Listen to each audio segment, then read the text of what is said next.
Mute everybody here and not be semi-professional. Okay, welcome everybody to Friends with Backlog. We are here to discuss many different things, whether it's our backlog, our current games, and whatever the hell else is going on right now while we're in quarantine. But this week we are doing a full spoiler discussion on Ghost of Tsushima. So if you don't want spoilers at all, I'd recommend not listening to this episode at all, unless if you might be able to cut around a little bit to the middle of the episode if you're watching this on YouTube or something, but I'd just avoid it completely. That being said, it's over. You've now committed to an episode where your game is fucking spoiled if you keep listening. With me, of course, we have Brian, otherwise known as Orpheon, and Nick, otherwise known as Cammy, joining me, my best friends in the world. How are you guys doing? Good. Hello. I am an Uncle Saber. I don't know what you are. Oh, are you? Yeah. Nick, did Is you? that what you're labeled over at Jeff and Brina's? Uncle Saber? What? No, we're talking about the game. Ghost of Tsushima. Wait. Ghost of Tsushima, Uncle Saber. Is this yet another thing in Ghost of Tsushima that I didn't experience? Wait, how did you not experience it? You're No, talking about you the did, end. I thought it was you a did. Title. Okay, I thought it was a title that you got because I didn't know there were mythic talents or whatever they're called. There's a lot of stuff you missed, and I'm going to talk about it all. So it'll be like I'm reliving the game for you. Yeah. So what'd you do? What was your choice, Nick? I did not kill the uncle. Are we all three not killing the uncle? So none of us had the balls to kill the uncle?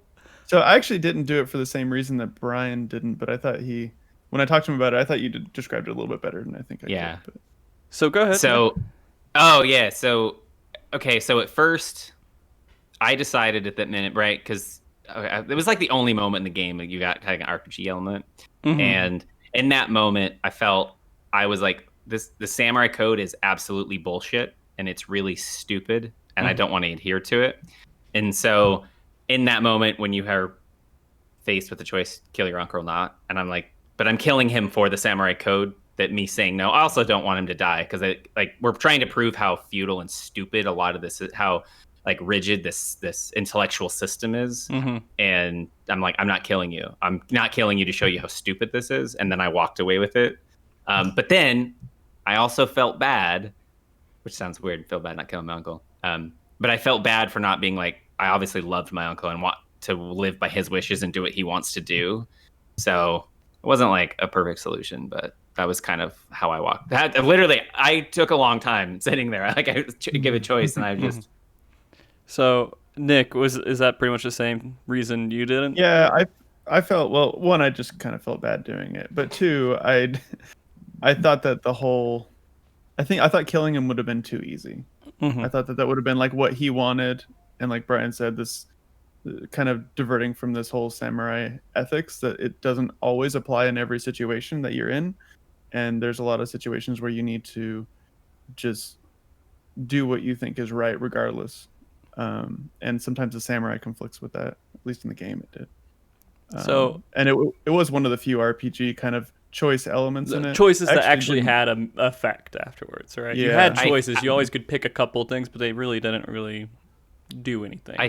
I think it's the only choice you make in the entire game that matters. No, you can choose your haikus, all right? And then in the conversations when you're talking to them, you can say this option or this option multiple times. But it has no...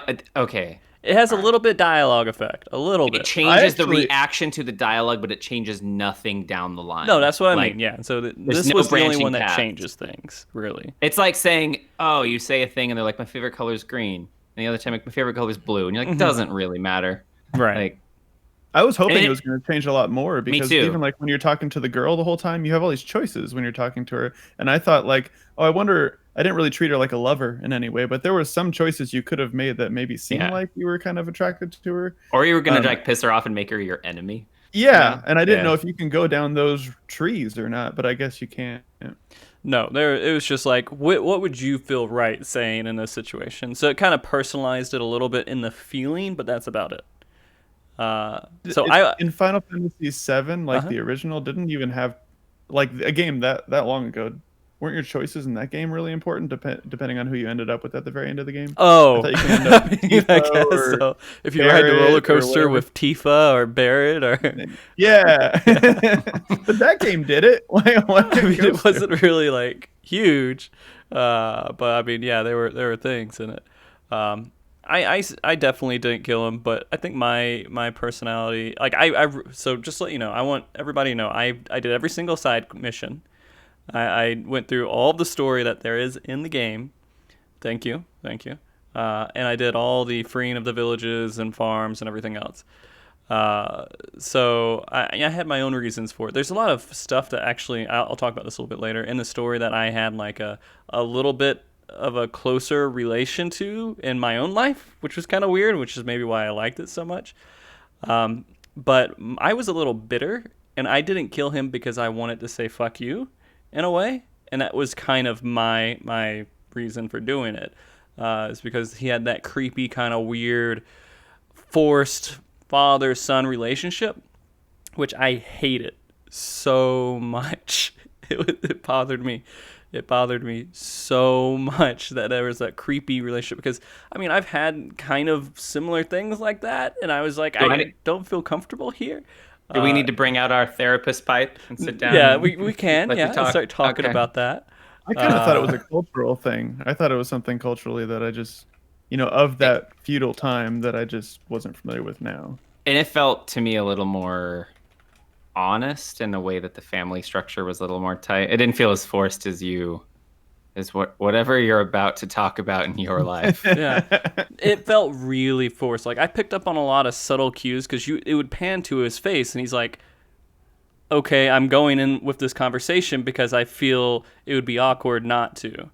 And so, like, when you're looking at the main character, he wasn't comfortable in any of those situations. In fairness, they didn't emote very well about any emotion. I read a lot of emotions from the facial movements. Maybe that was just me.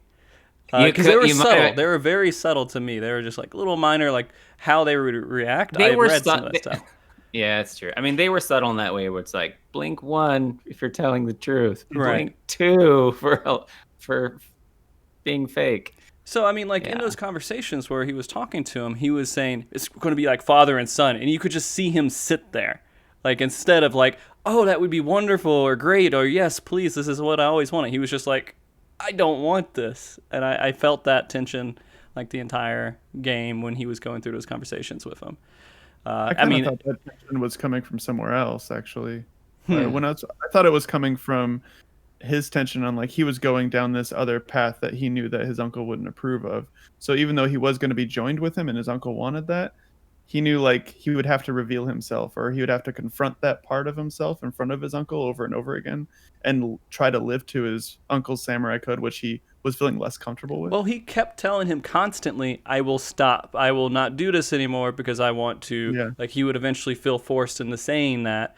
But then he immediately goes against it later on. But he just talks to his girl, and his girl's like, but you gotta. And he's like, okay. I never thought of it like that. Yeah. Yeah. Well, it's like the drug addict thing, right? You keep having moments of... Well, I mean, the logic addict, I guess, is the other way to put it. The reason addict, the person who likes reasonable decisions of killing people because you need to save your people. Yep. And going against these things. Yeah, there are a handful of the... I mean, maybe that was like the larger argument of... like the samurai honor system, like literally would have got him killed. And it's sort of been like, I was really mad when I was like, hold up, I'm not getting nearly enough credit for saving a third of the land by myself.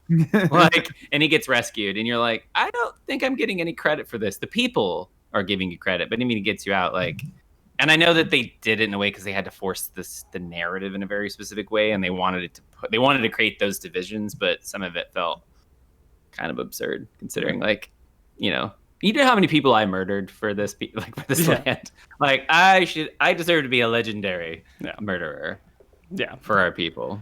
Well, I mean, at first, go ahead. No, I was just going to say, like, also in the game, you were trying to talk about not having choices. I did go into it thinking I was going to have a samurai or a ghost choice, and there was trees and stuff, because that's the language I heard kind of going into it. That's exactly what I thought going into it, too. Yeah. Mm-hmm. It was forcing you down that narrative, which is fine, because it's a good one. It makes sense, but it would have been nice to be able to have a choice somewhere in there, but I don't know. Yeah.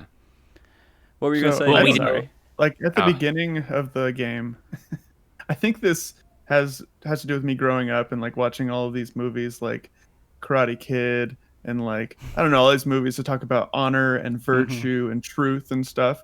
And these are, like, good things that we instill in people. And right away in this game, they're like, that isn't always the right way. Like, sometimes you take that a little too far. And I was thinking when I was first playing it, like, is this something that we should be? I mean, I can see both sides of the argument, but, like, it seems like we're becoming more. It was a more adult story. It's definitely not something like I would show to, like, a kid right away. Maybe you could show it to a kid. I don't know. It's just so different through all the stuff. Preached to me. It was adult. Everything about it was adult, dark kind of themes, with a lot of the side missions that was out there as well. It was pretty dark. Yeah. And really nuanced. Like, people you thought you traditionally be saving because they were the wholesome, righteous ones, and it turns out, maybe they're not. And then you got, like, hoodwinked into a situation. Like, actually, I started feeling like that half the side quests, that whatever you were doing it for was not the real reason, and in the end, you were kind of making everything half. But I would say there's a good number where you're like, I'm going to get fucked, aren't I? Like, going through it, you're like, there's a good chance I'm just going to get fucked in this, and it's not going to turn out well. The one side quest that I played, the one that that happened. Yeah, okay. 100% of my side. So, Mark, what's your percent of you're doing a side mission for a specific reason, and then it turns out that reason's probably fucked up, but you just didn't know it until you got through it all. I don't know. I mean, they all ended. They all, like, tried to say a story, like a something. Oh, this is a lesson, or this is something to learn from this, or something in some way. So it was either you're being tricked, or the people you were talking to were tricked, or there's something that was not what is face value. Most of them had that thing. It wasn't always like they're tricking you to go kill people, although they did that. But it was always like something's off in some way here. And Nick, I don't know how much you mean hold back on side mission spoilers, if you ever plan to go back and actually do them or not. I don't think so. I'm curious about one thing though. So I did the Tomei stuff with, is it Ishikawa or something like that? I did. Yeah. I went as far as I could, and then it wouldn't let me talk to him anymore and continue that quest line. And I figured after you beat the game, you might go back to it and actually encounter each part. Tomei. You can continue a little bit more. Like, after Act 1, you got some more. After Act 2, you got some more. Okay. I just did Act 1. That's why. Yeah. Okay. Do you want me to tell you how that ended? Yeah. I'd be happy. He's like, I already sold my game, because it's a pretty. Like, so here's the thing, and Brian, how much of the side quests did you do, by the way? Define side quests. Like, all right, so how many of the main, like, ones? Main side quests? Yeah, main side quest for the characters. Probably 40% of them. Okay, what about the? I did everything in Act 1, and once I completed everything in Act 1, I just pushed through, and then. Okay. So you didn't finish all the character side quests and to the end? No, there are a couple. Do you want me to hold back then? Because I can hold back on talking about it. Nope. The odds of me going back on that are very, very slim. Usually that's how it goes. But I would say it's a shame they didn't require those quests to be completed.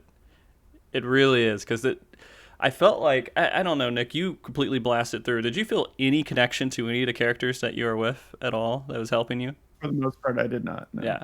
It was definitely different for me going through it, because each one, it, like, tries to humanize them in some way and have some sort of story. For example, the warrior monk. He was actually nothing about him. He was my favorite of the bunch. Yeah. He murdered an entire village at the end of his quest line. Oh. Well, That a doesn't Mongol, surprise me. Mongol kind of area. Like he went in and burned them alive and stuff. It got kind of crazy for him. I felt like his questline was leading towards a heavy revenge. Yeah. Oh, I know a questline. Actually, you know what? I'm actually curious about. I'll just ask you. Sure. Was it Tomo? Is she the archer? She's like, yeah, the archer. Yeah. I was surprised we didn't encounter her in her main mission. I realized I'm like, oh shit, I beat the whole game and I didn't come back to her because I thought she was going to be like, you know, the legendary blind archer in the tower for their team that was just going to shred you, and it never mattered. It ended so in what happened kind of Tomo? a weird way. So how far did you get in her quest line? Okay, so it starts out, you go through with him and you try to find her. She betrayed him because she went and started to join the other forces. He wasn't going to teach her something because she was doing something he didn't like. He was pretty strict with the samurai way. It turned out that he wanted to adopt her as his daughter, and he had like a really close relationship with her in that way. But at some point, he was just, I need to kill her. And the whole thing was he had to kill her.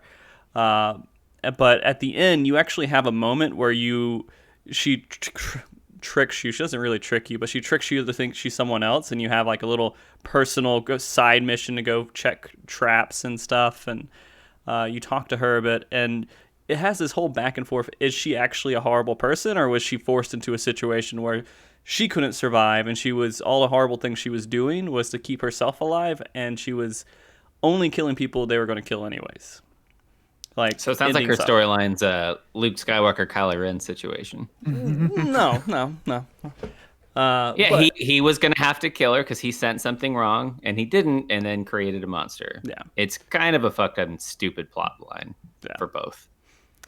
But in the end, she was like, hey, look, work with me. I want to kill these Mongol archers. And there's a lot of conversation. It's not as black and white as that. But it gets to that point to where you're going and you're helping her get rid of all these specialized archers she helped train. And then she just runs away. And the sensei has a chance to kill her on a boat as she's going away. But she left a note or something, and he reads it. And it basically says, look, I know things haven't been perfect. We're both fucked up, but I'm leaving. I'm going to go open up a little shop somewhere on mainland Japan, which is kind of what was going on. But throughout all that story, with the choice to shoot her, he decides not to shoot her, and she sails off on a boat.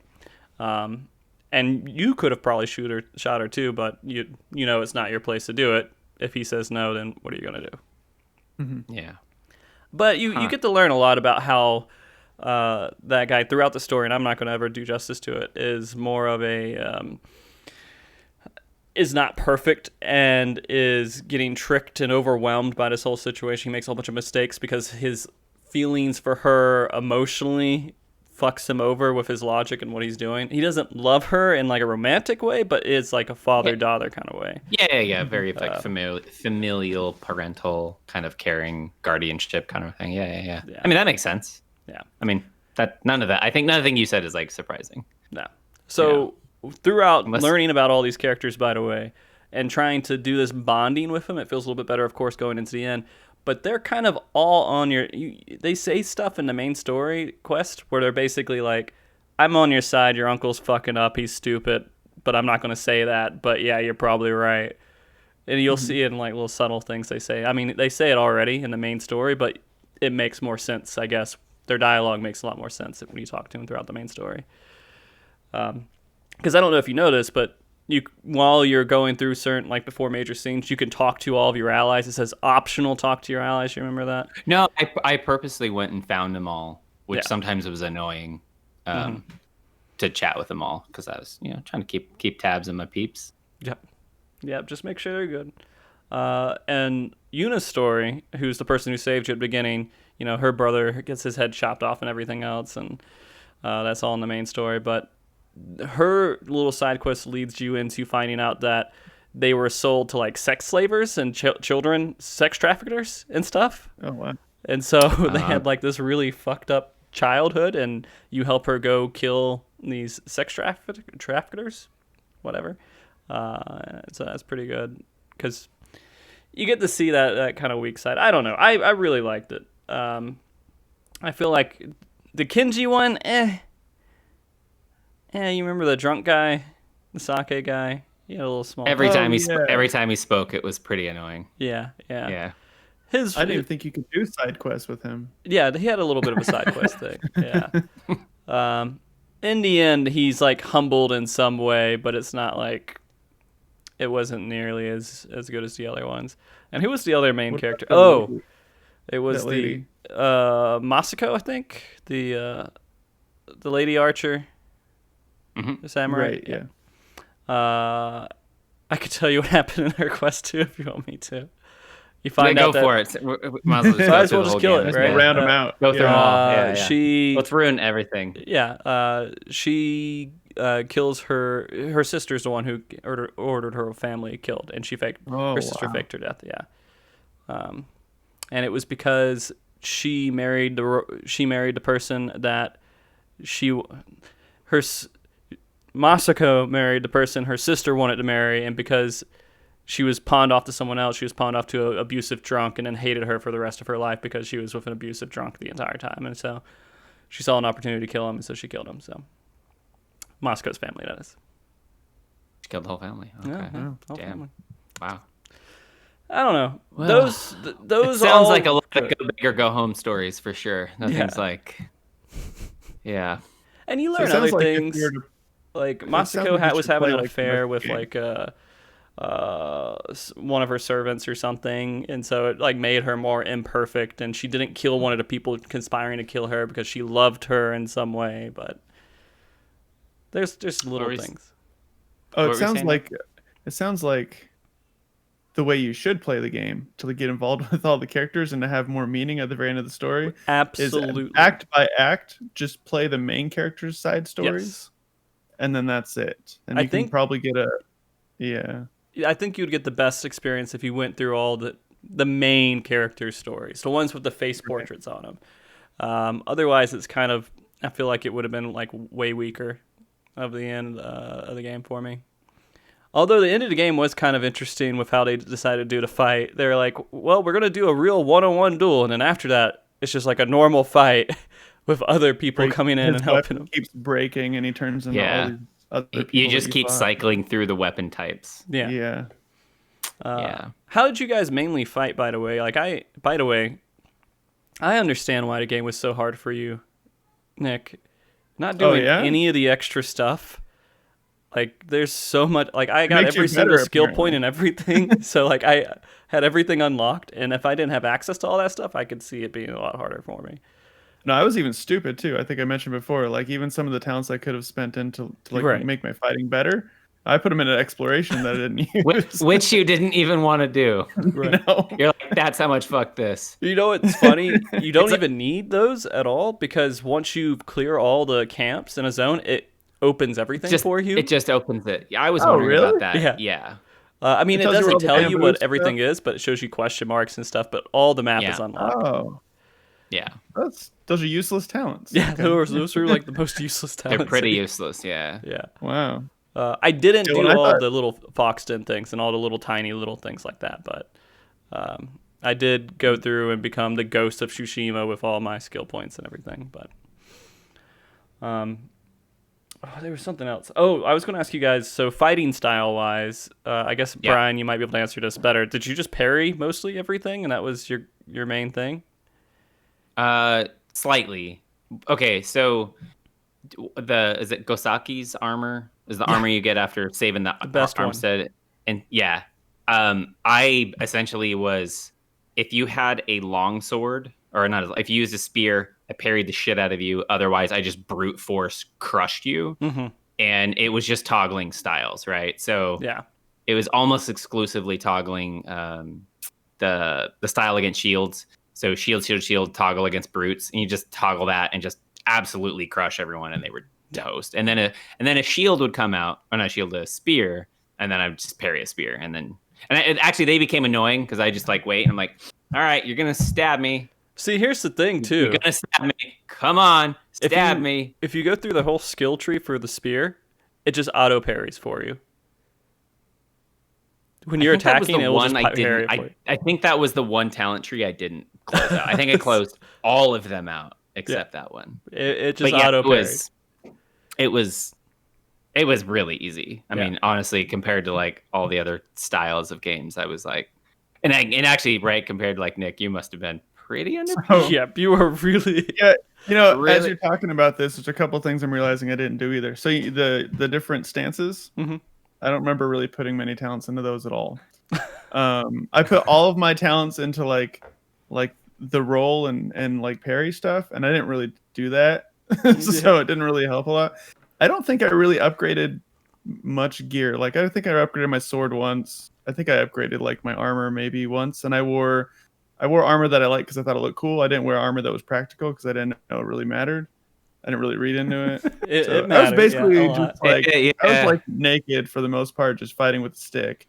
That's most impressive. So what is it's not resolve. It's what's the meter when you're bashing someone? It's basically their limit, their break meter. Oh, that white thing? Stagger. There we go. Right. Yeah. So the armor, that's right. The Gosaki's armor is the one that has the highest amount of stagger. And you just, you have a shield? Good luck. So, I mean, that's what I got every single armor, and none of them compared to that armor. That was the best one that just gave you a whole bunch of health and reduced. I don't know. The other I did the full samurai one because it gave me health and reduced damage and everything else. But then the stagger one, I could just keep hitting triangle and I just killed everything. Yep. And that was pretty much it. I was saying, Nick, I think didn't do that. So when I was playing the first zone, I was doing everything because I was just going in and big camp. Once you kind of get a handle and you're like, I just need to go find. I keep calling them orc encampments because of Shadow of Mordor. Just go find the Mongol camps, immediately kill them all, keep moving through. That's where I was having fun. I think my sword was almost close to being maxed out in the first zone. Wow. Okay. Yeah. Yeah. So and my sword is upgraded all the way too. Yeah. Yeah. I think most of my fights. So I tried to sneak around and do I didn't even put in talents into like being good at sneak. I don't know why, but I tried to sneak around and kill people. And then how most of my fights went, if I couldn't sneak, it would be like 10 people running at me, and I would just run all around the camp until like I got one of them by himself, and then try to beat that one. And then if they came close, run all around the camp. I did a lot of running in the game. You were kiting everyone in a non-kiting game. Yeah, I did a lot of kiting in this game. It was really hard at the very end of the game. Do you think if you log back in, you might find you have like 13 talent points you just didn't use? Maybe. I don't know. I feel bad. I feel really bad because that's that had to have been a horrible experience. I mean, it's not like I don't know how to play games. I just didn't really. You just made it a little. It sounds like you don't know how to play games. To be honest with you. I don't think I really invested. This is, I think, what happened. I think I already had the game. I owned it because my nephew already bought it. Yeah.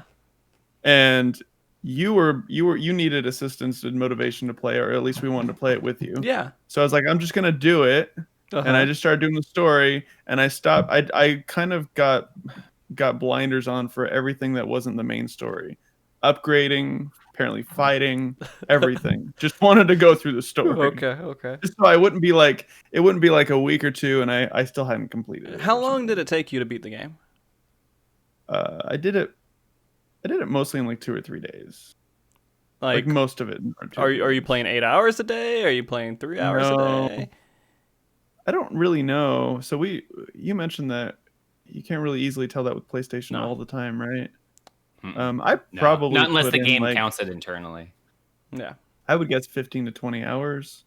I don't know. I spent 40 to 50 at least on the game.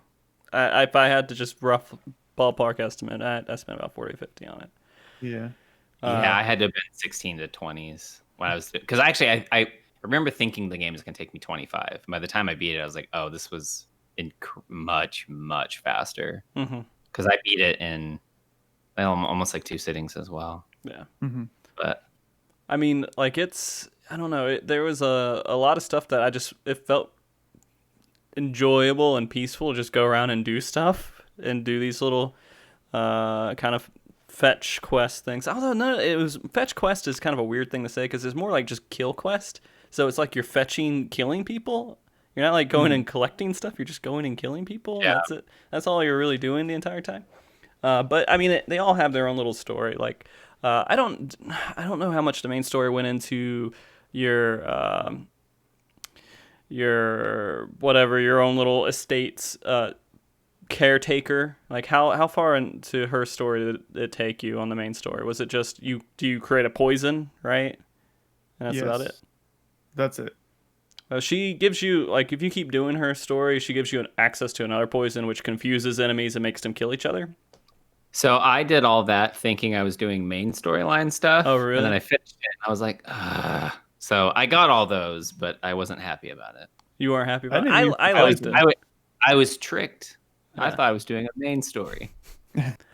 Because she had that. I didn't use the poison much at all. I think I used it for the main storyline, that one little part where you had to use your blowgun or whatever. Mm-hmm. And then I didn't do it again. There's a lot of stuff I didn't use after I got it. It was mostly just running in and hitting triangle, to be honest with you. I did and it switching in one, stances. Yeah, where there was just a zone and I unlocked a bear and then I confused him and I kind of sat up with popcorn just to see what would happen. I didn't do that ever. I felt like I should have. Like I would see the bear in there and I'd just go in there and kill it. I was like, I bet they mean for you to break the bear out and then make it go rampage, but yeah, it's honestly. Oh, see? I know. So I did. Well, that you was part of probably running had around. to. You probably had to since you were fighting with a butter knife the whole time. That bear helped out a bit. Yeah, you did that, and then you hang out on the roof and let the bear do stuff, and then you drop down after a while. Yeah. So and again, things they took from Shadows of Mordor. This is everything you do in there. There's usually mobs in there that are in cages. You fight in the normal world that you can then release and make havoc. But the one thing that I just forgot about the bees. They teach you in the beginning about arrowing bees. But I don't think I ever saw another bee nest again. They were there. Just yeah. I don't know. I never paid attention to it. In fairness, it didn't take long. I think after I upgraded my sword the first time is where I just ran into villages and was just like, on! Like, yeah. I didn't sneak again unless the story made me sneak. Yeah, unless it forced you to. I always felt bad. Or like the bonus objective was assassinate so many people, and you're just like, okay, if I can do it real quick, I'll do it. Some of them were like, I can pull up on a jump chain assassination, and you get the chains up. Then I'm like, if not, I'm like, well, I tried. Yeah. I mean, I did go kind of crazy about trying to get supplies at some point because I was just upgrading everything, so I was burning through supplies like crazy. But I mean, I don't know. There was even past the main character quest, the little side tiny quest all had like this nice little touch to them, and I felt like I didn't feel bad. Most of them. Some of them were kind of. There were a few that were like, okay, well, this was not really too enjoyable. But then you do one, and they're like, the rich guy comes to a poor village, and he's just trying to buy his way out of a town. Then you find out his family goes missing, but the people who were supposed to smuggle him across the sea killed his family because they weren't going to ever send him anywhere and just took his money. Just like little things that is trying to teach you little lessons or whatever, but it's just sad stories. I'm like, I kind of like it. Maybe I'm masochistic or something. I don't know. Because I beat the game and my goal was to go back in because I was still into it, and I was going back to do everything, and I started at the bottom of the map and I just started closing out what I could, and I had finished all the camps of Zone 1, and I think I did like 3 foxes in a row, and I did a couple side quests that I'd missed and found. And then at that point I realized I just don't care anymore. Yeah. Like, it's like the motivation was just gone. You just kind of like, oh, we're going to log out and #delete. Well, I didn't clear all of the camps before I beat the game, but then afterwards it takes you to that little place and it's like, hey, we need to go clear them out and drive them out. I went and cleared all the camps. Nothing happened. Just, okay. You cleared the camps. For some reason, I thought it was going to be like something else is going to happen now because this was your goal. You were supposed to clear all the camps. But like the most exciting thing after beating the game was just I don't know if we mentioned this. The whole maps is highlighted now. Yeah. So all of the fog is all gone. So you can just see everything and where they're all at, and you can just go do it. So again, pointless for exploration skills. Yeah. But, I was kind of interested. Most open world games, like, if you want to go back and do stuff, if there's nothing that's missable, in those types of open world games, you still have to have a way to fight the baddies when you're done with the game. Even after you've eradicated them, you still have to have a way to go back and do it. So I was curious in how this game did that. Like, like Spider-Man does that. Even like the Lego games and stuff like that, they do that at some point. Because you can't, because if you otherwise everything's just missable. Yeah. So yeah, and they're just like, well, the Mongols aren't cleared out completely. They're still around a little bit. Yeah. But we Right. do And at some point, you're like, I think some people can help me out here. Like, I don't need to it's not just me. everyone. Yeah. I don't know. I felt like I'm gonna. I told Brian this, and he probably read it too. But this would be on par since I played through it of Last of Us, just in a different way.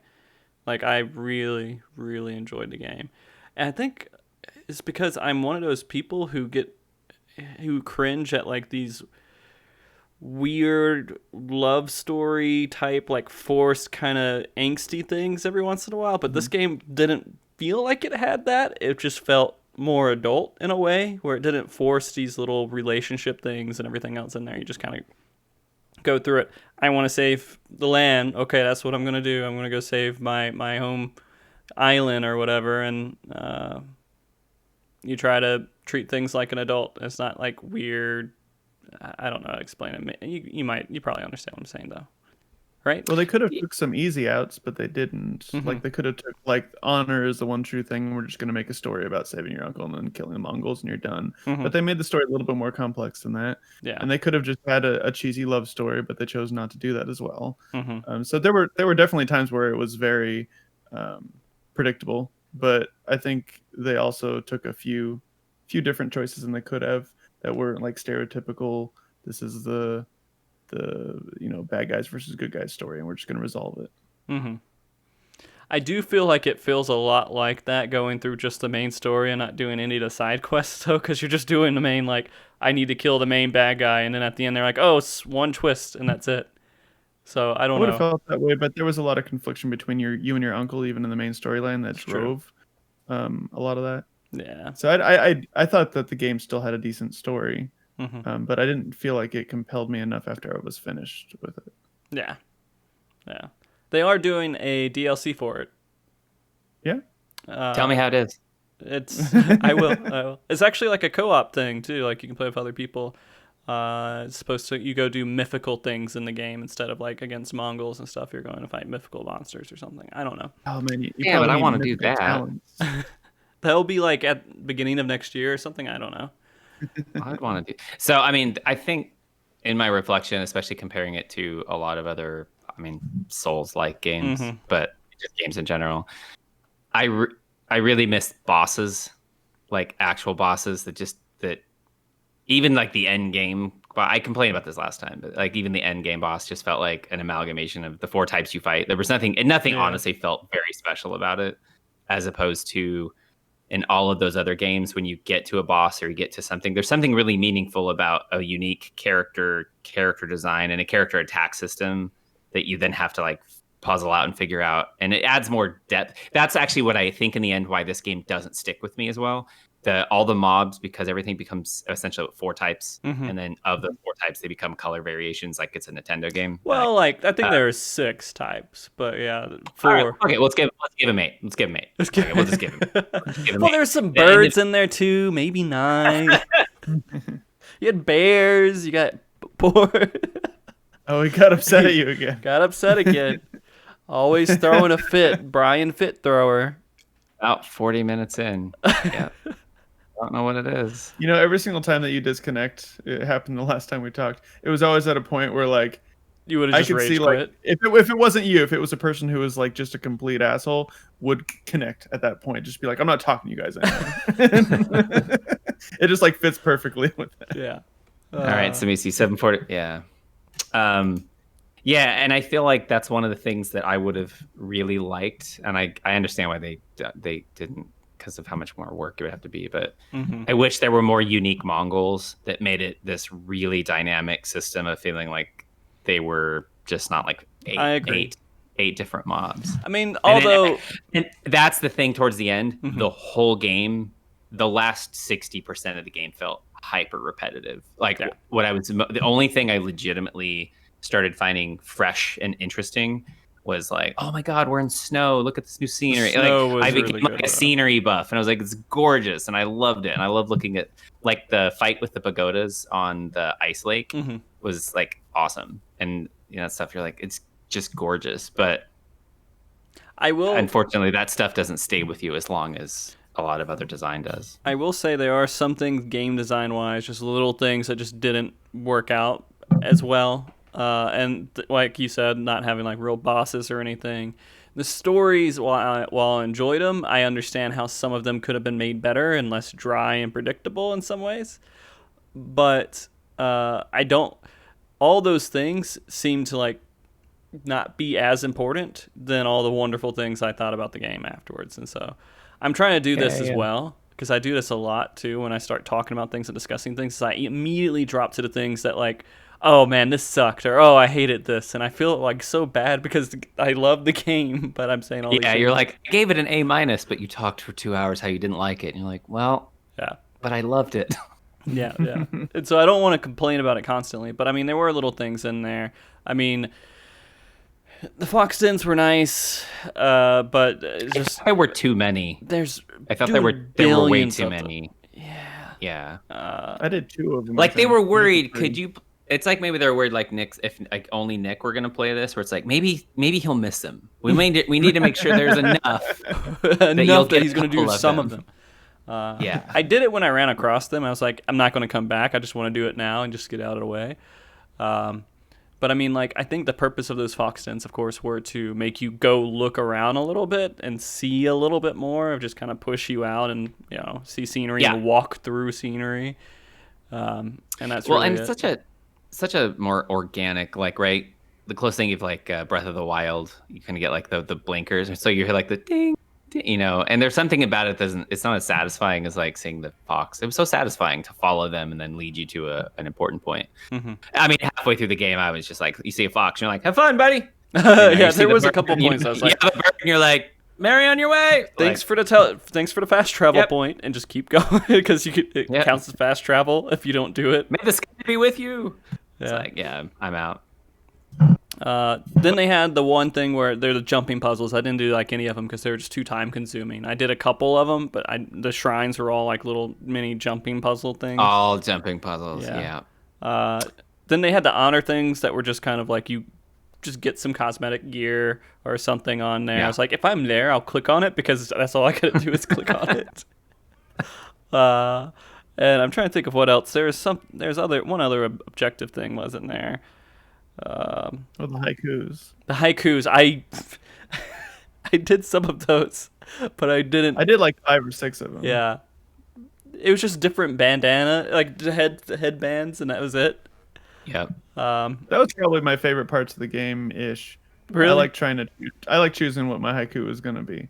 It's nice. I don't know. I probably put way more thought into it than I probably should have. I did. I put thought into every one I did. I tried. I was like, this is what I think it should mean when we're talking about death or reflection or whatever it was trying to give me.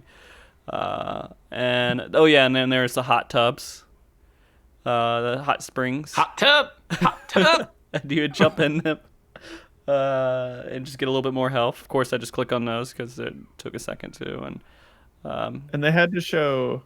I want to know what the artistic choice was. We're like, we need to show his butt. We've been wanting to do this the whole game. I think it's a callback to River City Ransom.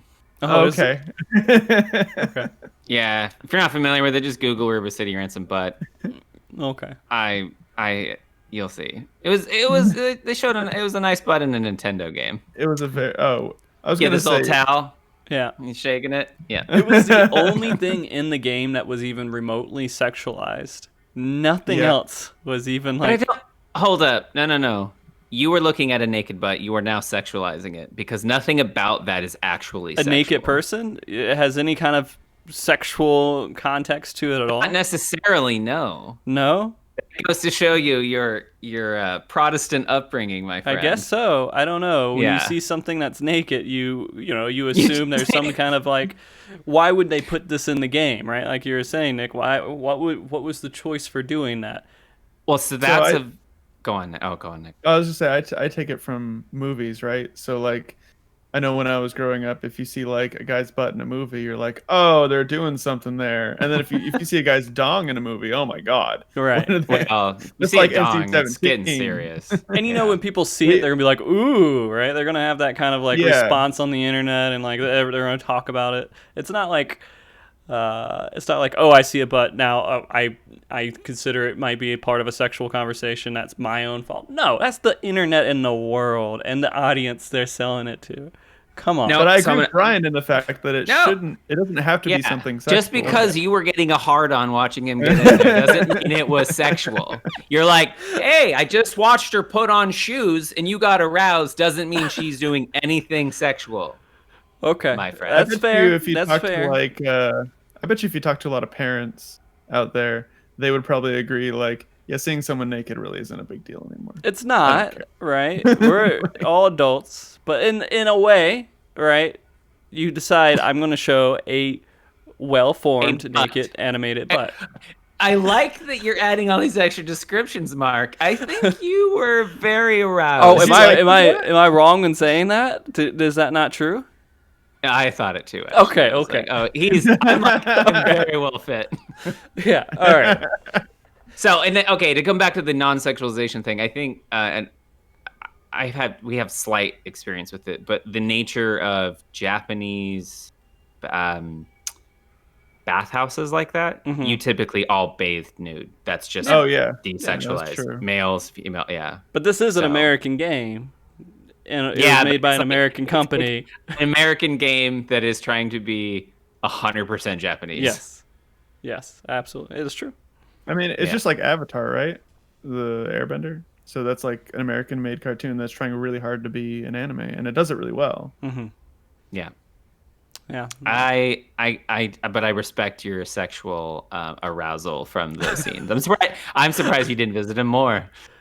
Actually, I don't know how often you might just be like, guys, I did. Maybe I just kept going in there. I didn't get any bonuses Yeah. afterwards. I was like, go back into it again.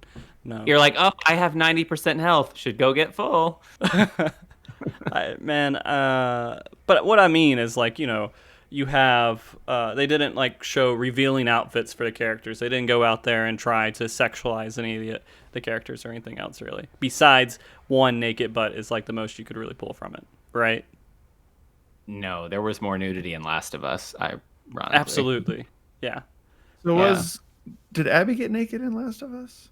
I there's- don't know if she got She had naked, a but full- she was having sex. There was a sex scene. No, I no. remember that. No, She there straight up was gets- naked. She was naked, yes. She was fully naked. Yeah. Yep. Yeah. So I appreciate that because it doesn't use that as like a selling point for the game. So it makes me think that they're focusing on other things in the game development besides these kind of what I consider, I don't know, easier tactics to get sales in a way. Or an audience. I'm going to sound like a prude. I'm sounding like a prude right now. I'm sorry. Yeah, you do. I'm sounding like a prude. I don't mean to. You sound slightly cynical because the way that you're framing it as they were putting in sexual stuff to make their game hotter and more interesting. Yeah, That's why I and feel it like doesn't, you're it trying doesn't to appeal. go Like I don't know. It just doesn't seem like it's something that draws me in because I feel like it takes away from it. Most people who put it in games and stuff, it takes away from me. It doesn't like my experience overall. It doesn't really add anything to the game. There are some like Witcher does it pretty well, I think, which has lots of nudity and sex and everything else, but it's not done in a way that takes me out of the game. And I'm like, this is kind of ridiculous. Well, because it's like the context of the characters all feel like they have sexual natures to themselves. So when the sexual stuff happens, it doesn't come out of fucking nowhere. You know what I'm saying? So you're like, oh, okay, well, these are characters in these worlds, and this all feels right. Right, when it feels right. And it's not just like going in like, oh, look, here's the I don't know, the college shower room for the girls, and this is part of the game for some reason because it does what? I don't know. Yeah. Actually, I think that's one of the narrative criticism. I guess I want to say maybe criticism. That's not that fair. Not that intense. But the first moment of dialogue in the game that I legitimately liked was when he was talking to his childhood friend, and they were talking about the fight that they'd had at the tournament and that nature of it. And that was the first time I felt like there were two real people having a real discussion and not long-term narrative points that are either about philosophy, about the points, or they're telling you what the character is, moving it forward. I was like, oh shit, now I'm actually learning two things about two people that happened to them. It felt fairly nuanced and interesting. And they didn't do a lot, because you're like, oh, what, our main character, was he sexualized? I'm like, no, he wasn't hardly anythingized other than he's straight up like Batman.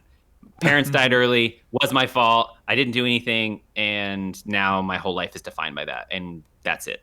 That's literally it. Oh, he's a lord. So I do want to talk about that too, because these little things that I saw, and I maybe read into it too much, maybe I didn't, but I actually grabbed something from it. For example, the scene where his dad was dying, and his dad said, was like, help me, right? That doesn't sound very honorable. That feels weird and horrible, and you're just a scared child, and your father's reaching out before he dies saying, help me, and he gets killed. That really fucks you up, doesn't it?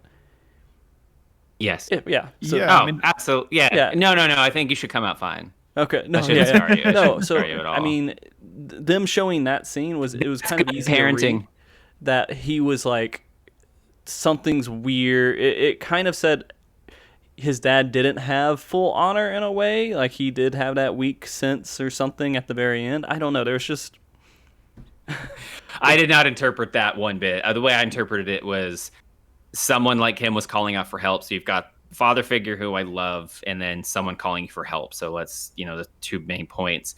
And he was too cowardly and afraid to do anything. And so somehow he took his whole father's death on himself.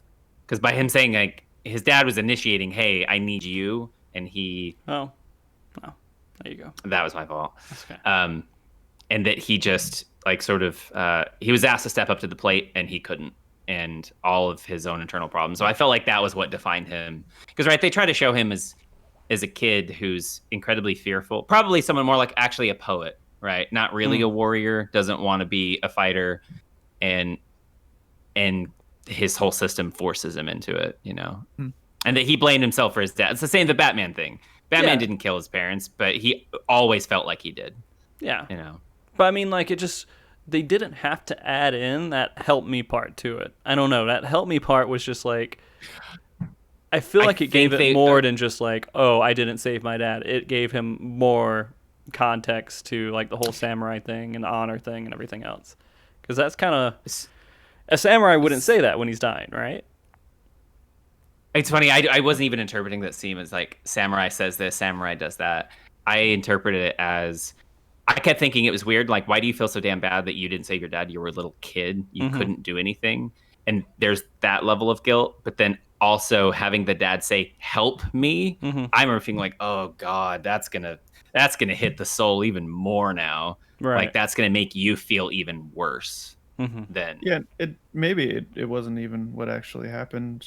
I mean, it's from that character's perspective. Oh, that's true. It could have just been... We warped things over time. It could have been he wanted to help his dad, and maybe that's just what he believes.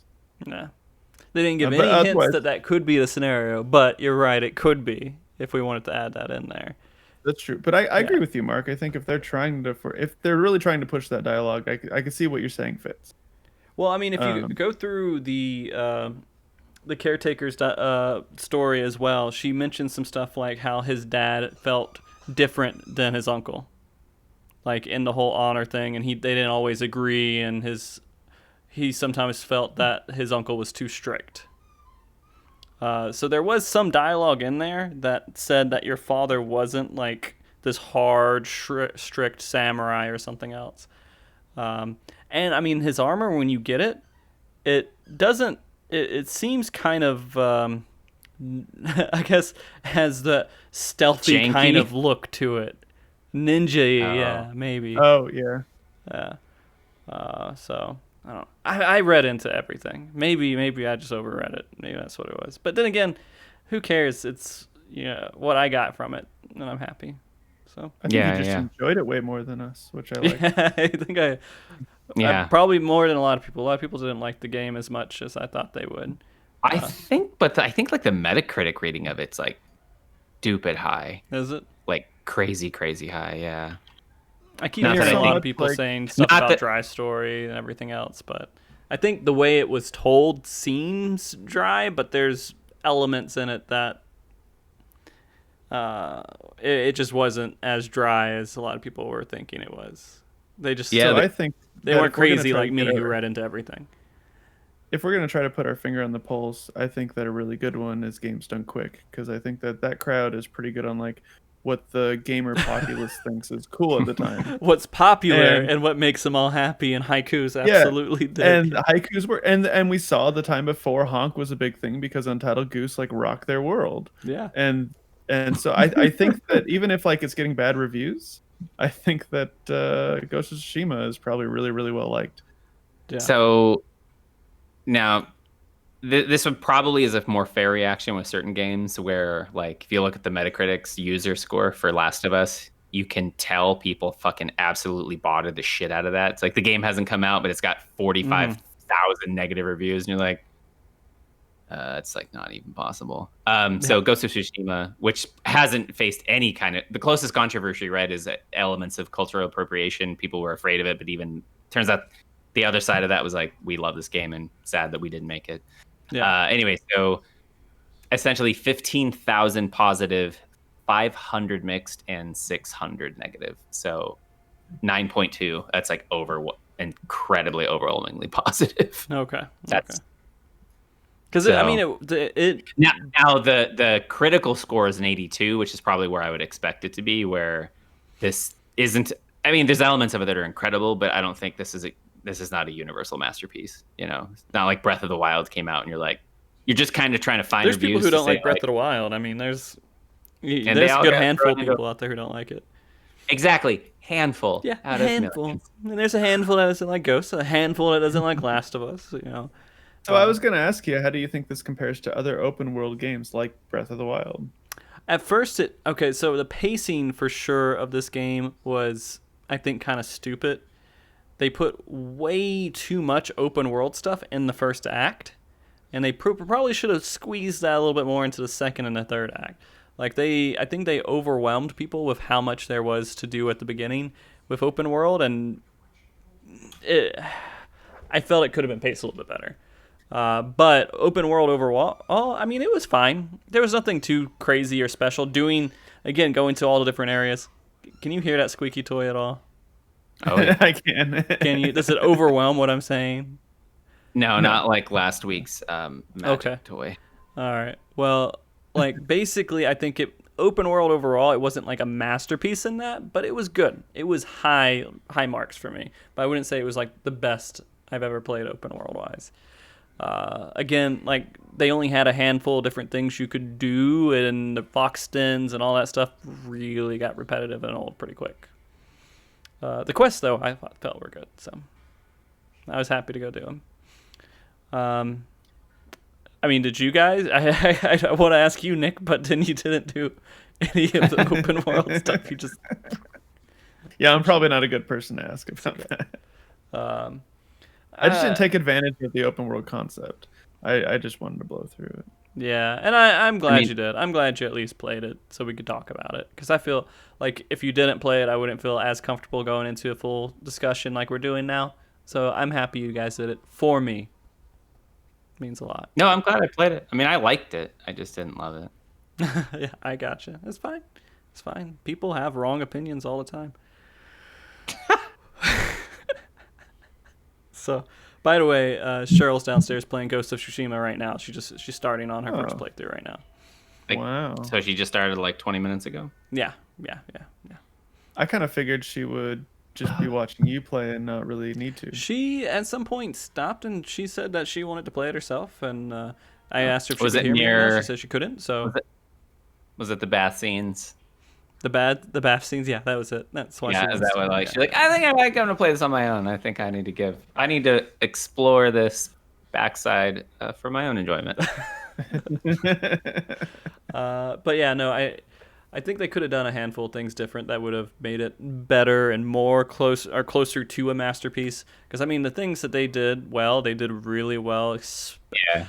I'm gonna say this right now. I fucked up pretty bad with the horse thing, because like you guys know all about like my history with animals and stuff. But like I got the white horse, I was like, oh, I'm going to get the white horse because it's white, just like Frosty.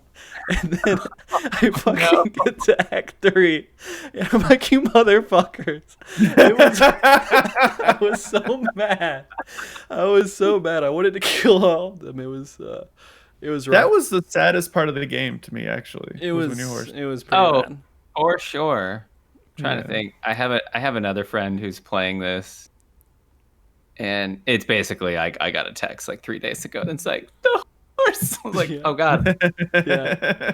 No, it was. I mean, they made it. I think they did a good job with the horse because they didn't make it like overly personal, but they let you choose a name and a color or whatever of the horse, the type of horse that you had, and then you would call it. It was always reliable. You're like, I need to go fast. I got my horse. It's reliable. I hit the button. He's there. I crash him into the ground. He's okay. We get up and we go. I accidentally hit him. Okay, no big deal. He's always just like there and dependable, and then they take him out like that, and just like you feel kind of close to the horse in a way, but not too much, but enough that you're going to feel sad when that actually happens. So they did a good job. I felt bad. Honestly, I felt like he kind of killed his horse a little bit. Because like he didn't have to bring his horse with him. He could have just ran or something. I don't know. He took his horse and he broke out, and then the horse died because like... That's a samurai horse, though. It's not going to let you go I think alone. they had to... There was some reason he had to get away quick. I think... I don't know. The idea was for him to get away really quick, but I don't know. You're right. He could have probably quietly got out and just walked and then killed a Mongol and took his horse, I guess. But maybe he wanted to save his horse. I don't know.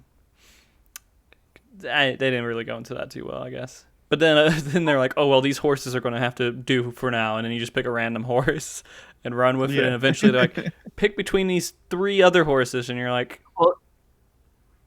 Huh? You're like, I'm too soon. I don't want this one to be lost. Well, I felt bad for that horse you were picking after your horse died. Mm-hmm. So I'm like, oh, you're just like secondsies, I guess. Like, I'm never gonna love you as much as I love my original horse. Yeah. And I didn't expect them to do it because they put you call your horse. It wasn't like, oh, I didn't think they're gonna add in like, oh, you get another horse later. It was just like that was a permanent fixture at the beginning of the game that was always going to be there. So it really did catch me off guard. But well, because you noticed those, I don't know if it was side missions or main missions, or if you would, once you defeated camps and you would like take a nap. I don't know if Nick ever did this though, where you like clear a farmstead and then you basically take a nap with your horse and you wake up. Oh yeah, you sleep on your horse is laying down. Wait, you're like your first horse, you'll meet a mission, and then your horse will kind of reach up and nudge you, and you'll feed it, and it's this really sweet, intimate moment. I thought that was cute. Yeah. When you get the second horse, that's like a pain in the ass, and you clearly aren't. Well, because but the horse had to die because it's technically his only friend, and they wanted you to feel emotional weight. Actually, the other guys were your friends if you did the character stories too, but but that's okay. Yeah. Oh, so my friend sent me that message saying, it was just my horse, and then she followed up with a screenshot with the gif of the horse dying in Neverending Story. Oh, Valcor or something. Yeah, it's like, yeah, it's super sad. They did a handful of things in there that kind of would make you feel a little bit bad, but the Taka thing was pretty bad too when they killed him. Although he was kind of a flat character in a couple of different ways. He was pretty flat, but you still felt bad if you did the other quest. That pissed me off when they beheaded him. Oh, really? It was straight up that moment from Cowboy Bebop when he's like, Master, am I good? Am I going to be fine? You're like, you're dead. He's going to die. It's going to happen. Because he just shows up and you're like, why are you here? Yeah. Oh, you're here to die. Doing? And that was actually something I thought was really stupid, and I guess they didn't want to plan around that, because Taka gets captured, he gets beheaded, but you don't, even though you're the one who's murdered 5,000,000 people, and they tie you up, and they put your armor right across. I was like, I thought there was going to be this complicated mission where I was going to have to get my sword from another Mongol, find my armor in this place, and instead they saved me and then put it right in front of me, and I just kind of hulked my way out, and I'm like, oh, whew! Now I'm ready to go murder again. Yeah. Like, what? That was like a really weird choice. I thought the Khan would have killed him. First, I thought that was in character, and he didn't do that. And then the second thing is, not only does he put his armor next to him, no guards on duty or anything around him. He can move and do whatever he wants. It's so strange that was poor. That was poor writing. They could have done that better, I think. I think they wanted something to happen, and they're like, how do we make this happen? And maybe they just didn't have enough time to really flesh it out. And that's definitely very possible. Yeah. Yeah. But it was pretty. It was pretty fucked up, and there was a couple of them where they would show people's heads on sticks and stuff. This is not a game for kids at all, in any way. No. Yeah, No. not even close. No. I didn't realize how like mature this game was actually supposed to be, and I mean, like, if this is going to be like a Bethesda, like all those open worlds, you're like, none of them, quote, are kids games. Like, No. I mean, none of the Assassin's Creeds are, kids games. They're all just as graphic and brutal as these. So maybe whatever kids gaming, I don't know what that threshold is. I don't even know what that means anymore, to be completely honest. But well, kids can play Atari. They can play Pong and like ET and stuff for the Atari. ET. They're safe. Yeah. There's also General Custer's Revenge. I knew you were gonna bring that up.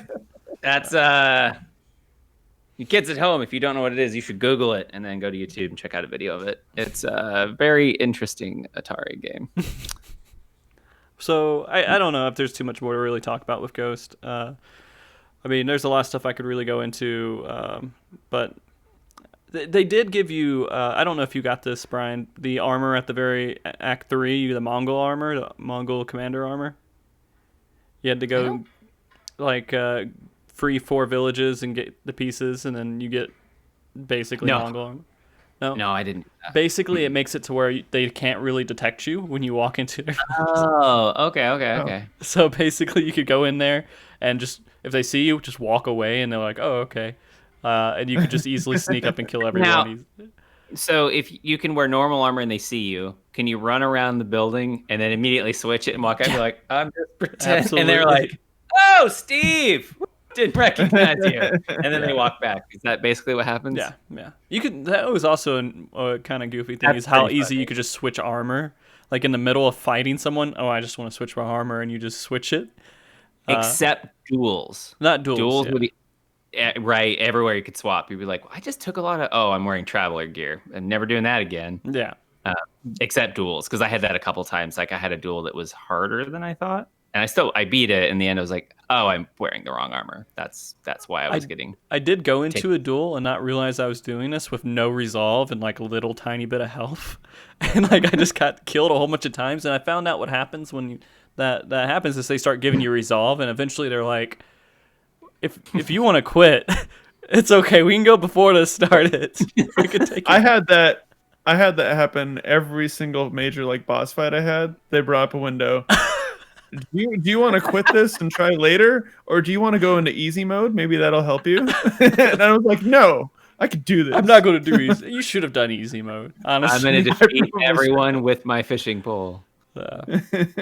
They also have a mode that like you die in one sword hit, and I was like, there's no way that I'm ever going to try to do that mode. But I feel like medium or regular or whatever mode was the best mode. It was just enough. I mean, maybe hard might have been okay, but I felt like it was fine, the difficulty wise. I do that with every video game now. I just go in whatever the default mode is. I play the default. I never set it harder or easier or anything else. I just assume whatever the default is how the developer wanted me to be challenged. Yep. And that's what I go with. Yeah. But yeah, I think that was it. I wanted to bring up the horse real quick because I remembered that it was just such a fucked up thing. Well, yeah. Yeah. And it taught me my lesson. I don't need to relate everything to my animals in the game. It just is its own thing and be okay with it. Yeah. Man, you know what I did when I was in high school? All of the role-playing games I would play, if there was a girl, I would name it after like a girl I had a crush on at the time. Well, because you did that. But you would not just rename like you would. The girls would get crushes, but you would rename all the characters in all the role-playing games to like your friends and other people. I would. So the most famous one I have is I used to have I don't know why I say used to. I just don't talk to him as much. So my friend Brandon.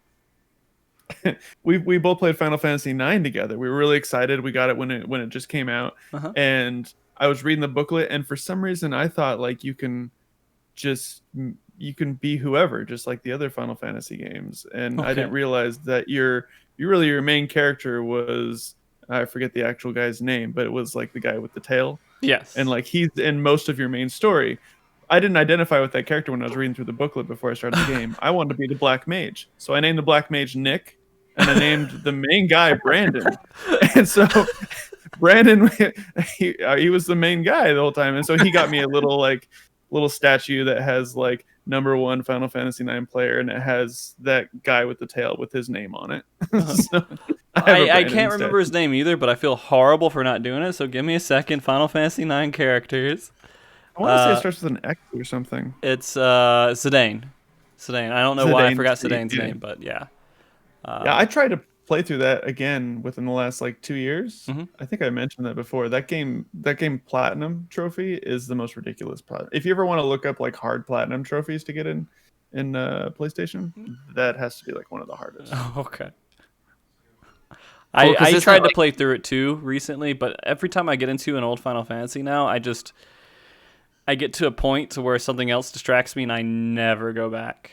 I can't play through. I haven't been able to play fully through Final Fantasy in a while. Besides 15, which I played all the way through, and 7 remake. But when you've replayed them though, did you play like the new like the Final Fantasy 7 remaster that came out with for Switch, or I'm so sorry. The cat just came right up to my chair and just did the meow thing. Like, over and then over. she I just don't know why. straight up sauntered back like just ba-boom, Yeah. ba-boom, ba-boom, ba-boom, like I came when I needed to do. Yeah, just be annoying. I don't know. Maybe I need to actually start closing this door or something. It's just so. I didn't realize how noisy it was. It's funny the way the way your animals are attracted to you when you're giving someone else attention. You'd think that you aren't in quarantine and spending all of your time all day long with them all the time. Like I'm they don't not already though, but I am, sort of. Yeah. Anyways, Oh, I was asking though about when you played the remake, did you go back and try to do like an original like replay I haven't with gone the slow back yet. stuff, or do the because I know when I played Final Fantasy 7 for the Switch when they did like a remaster update, I loved the fixes because you can like toggle 3 times speed and then hit like unlimited limit breaks, so you just didn't have to farm. It's just all that you could just turn that all off when you get to boss fights, and then you could play the game like normal. And then you just didn't have to be like, I just don't want to sit here and farm because farming. yeah. I mean, I liked it a bit. I don't have time for it now, and it's great because you just blow through it, and you're like, oh great, I get to just go through the story really, really quickly. Well, and my still get plan- the same experience. My plan is to have Cheryl finally play a remake and beat it, and then she'll be kind of interested in what the actual story is, and go through 7 again after that. But she has to play it first before I do it. So Okay, that's fair. yeah, you guys got to play the 7 remake too. So I mean, It's I might on. eventually. I don't know. It's a completely different game, right? no, Yeah. that's I not thought, completely like- different. Okay, so the story is the same, but the way that you fight and interact is not the same. No, it's better. It is. A billion times better. It is, Nick, in a lot of ways. It's like playing a hyper interactive. In some points, I'm afraid it's going to give me a headache because like I played the demo twice, and I was like, this might give me a headache. The way you have to run, you're just there's a lot of movement and a lot of juggling, which makes it really interactive and really, really neat. Feels very modern, but it's also like I might need to like get my. I don't eyes know. a break. I didn't get any headache stuff from it. I actually. But I get headaches frequently from stuff because I have terrible eyes. I get headaches sometimes too, but not like, I don't know. It's been a lot better recently. I guess this big brain stuff, you know. I don't know. If you get headaches a lot, you're just a smart person or something. Because your brain, you know. Yeah. Anyways. So I'll probably play. I didn't watch 7's remake because in GDQ because I was interested a little bit in playing it, but I'm actually a little more interested in playing that. Oh, Mark, you mentioned it last time. The Automa game. Nier Automata? Yes. Yeah, I would say, thought that. I like that idea. I was interested in playing. I think I need to finish it. I need to go through. I've only played through the first ending, but I need to go through the rest of them as well. And again, this is one of those games, when I was talking about the whole sexualized things earlier on, that was one of those games where it literally shows off butt the entire game. That's like most of the game you're looking at a butt with like a billion polygons on it or something. And the person who made the game said, yeah, I just really like butts, and so I wanted to make sure it was there, and that was the point. But the thing is, overall, it was actually a fun and enjoyable game. And from my understanding, when I completely played through all of the endings, it's even that much more enjoyable. And it's actually a deeper game than just what that base game looks like. But yeah. Did the Nier Automata, did the designer for that also do consulting work on Ghost of Tsushima? Just that the spa screens. Yeah, he's like, guys, just one thing. Can you guys hear game noises in the background, by the way? No. Okay, good. Sorry, I hear it. I just want to make sure you guys didn't hear it. So you gotta go tell your wife to calm down. Yeah, calm down. Killing too many people. No. That sounded like a baby was crying in the other room. No, Yeah. that's the cat. That's the cat. Just looking straight at me. I don't know if I can like show you real quick. Just angrily. I can't. Oh, I can't. Yeah, it's in the doorway. Yeah, it's just sitting there in the doorway, just. Mark, angry. I told you it's time for bed. Yeah. I was gonna compete with you with cat noises because you posted that meow the other day, but I decided not to. I can show you some just yells, just screaming at you. Yeah, that'd be pretty good. Is it normal that cats lay with their bellies facing up? Yeah, it depends on the cat, but yeah. Is that? Because I mean, this is the first cat we really had, and it's just he always just lays down, just. Like, it's a sign of trust. Yeah. Like, arguably, it's the ultimate sign of, like, trust and affection is when they lay on their bellies. I don't know why he trusts me. Well, what have you ever done to not show the trust? Slightly ignore him? Yeah. Is it a him? Is it a him or her? Him. Him. So the worst thing you've ever done to him in his whole life is slightly ignore him. Yeah. I guess that might be true. That might be true. Yeah. And for cats, that only makes them more attracted to you. Yeah. They're like, this one's slightly ignoring me. He's the one who gets me the most. But Nick, yeah, if you do pick up Nier Automata, I would finish playing through it. No, I just realized I let someone borrow it, but if we're all playing it, I'll try it again at some point soon. Do they have it for the PS, or is it only on PC? I don't know. I think it's on PlayStation. Right? Oh, I know. I know. Borrow it, so it's a it's PlayStation. It's definitely on Steam, which is what I played it on. But well, it's actually PS4, Windows, and Xbox One, so it's the gambit except Switch. Yeah, I'll probably play it on PS4 then, because I don't know. I kind of if I want to use a controller, I don't want to play it on the computer. Fair enough. That's fair enough. I played it, I think, with a Steam controller. I don't know if you guys ever played with the Steam controller or not. You got me one as a gift for. Did I? Years ago. Yeah. I'm sorry. It didn't really work that well. I tried. It's just a design. I mean, you can make it work, but it's just not. It's not great. It's not even just that. It's just the design in general isn't like built for definitely not built for platforming. If you're playing any type of platformer. Mm-hmm. But it's the game itself. I think is worth playing and it's worth a playthrough. Just let me know when you guys are actually doing it, and then I'll go through and I'll start playing it again. Otherwise, I'll just leave it be. Because I would love to have a discussion on Nier Automata. I've had a few discussions on it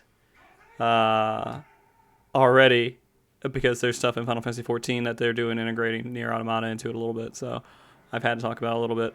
And the previous Nier games are really fucked up games with lots of really fucked up concepts and ideas. Lots of adult content, lots of butts. Lots and lots of like rape and sex and horrible things. But this one's different. It's not the same, but so it's like Game of Thrones. Yeah, I guess that'd be a good thing to think about as Game of Thrones, but on crack. And you don't have to play the other ones to play Automata? Not at all. Okay. But wasn't the first game just Nier? Huh? Wasn't the first game just called Nier? I think so. I can't remember. I'm not the Nier expert. If I had my some people who play Final Fantasy 14 on there, they would probably be like, "What the fuck?" Yeah, but no, it was just called Nier. And each game is a standalone game, just like Final Fantasy. I don't know. I think there's some weird interloping like story connections, but they don't matter enough to play one before the other. Like Drakengard is another. No, is it Drakengard that he made? Mm-hmm. I think that's it. Yeah, that was all there, and this is apparently one of the special endings from Drakengard was a joke ending that turned into this game. So this game is based off a joke ending of another game. So I don't know. It's crazy. All right, so we talked a lot. You guys humored me on Ghost of Tsushima. What have you guys been up to this week, though?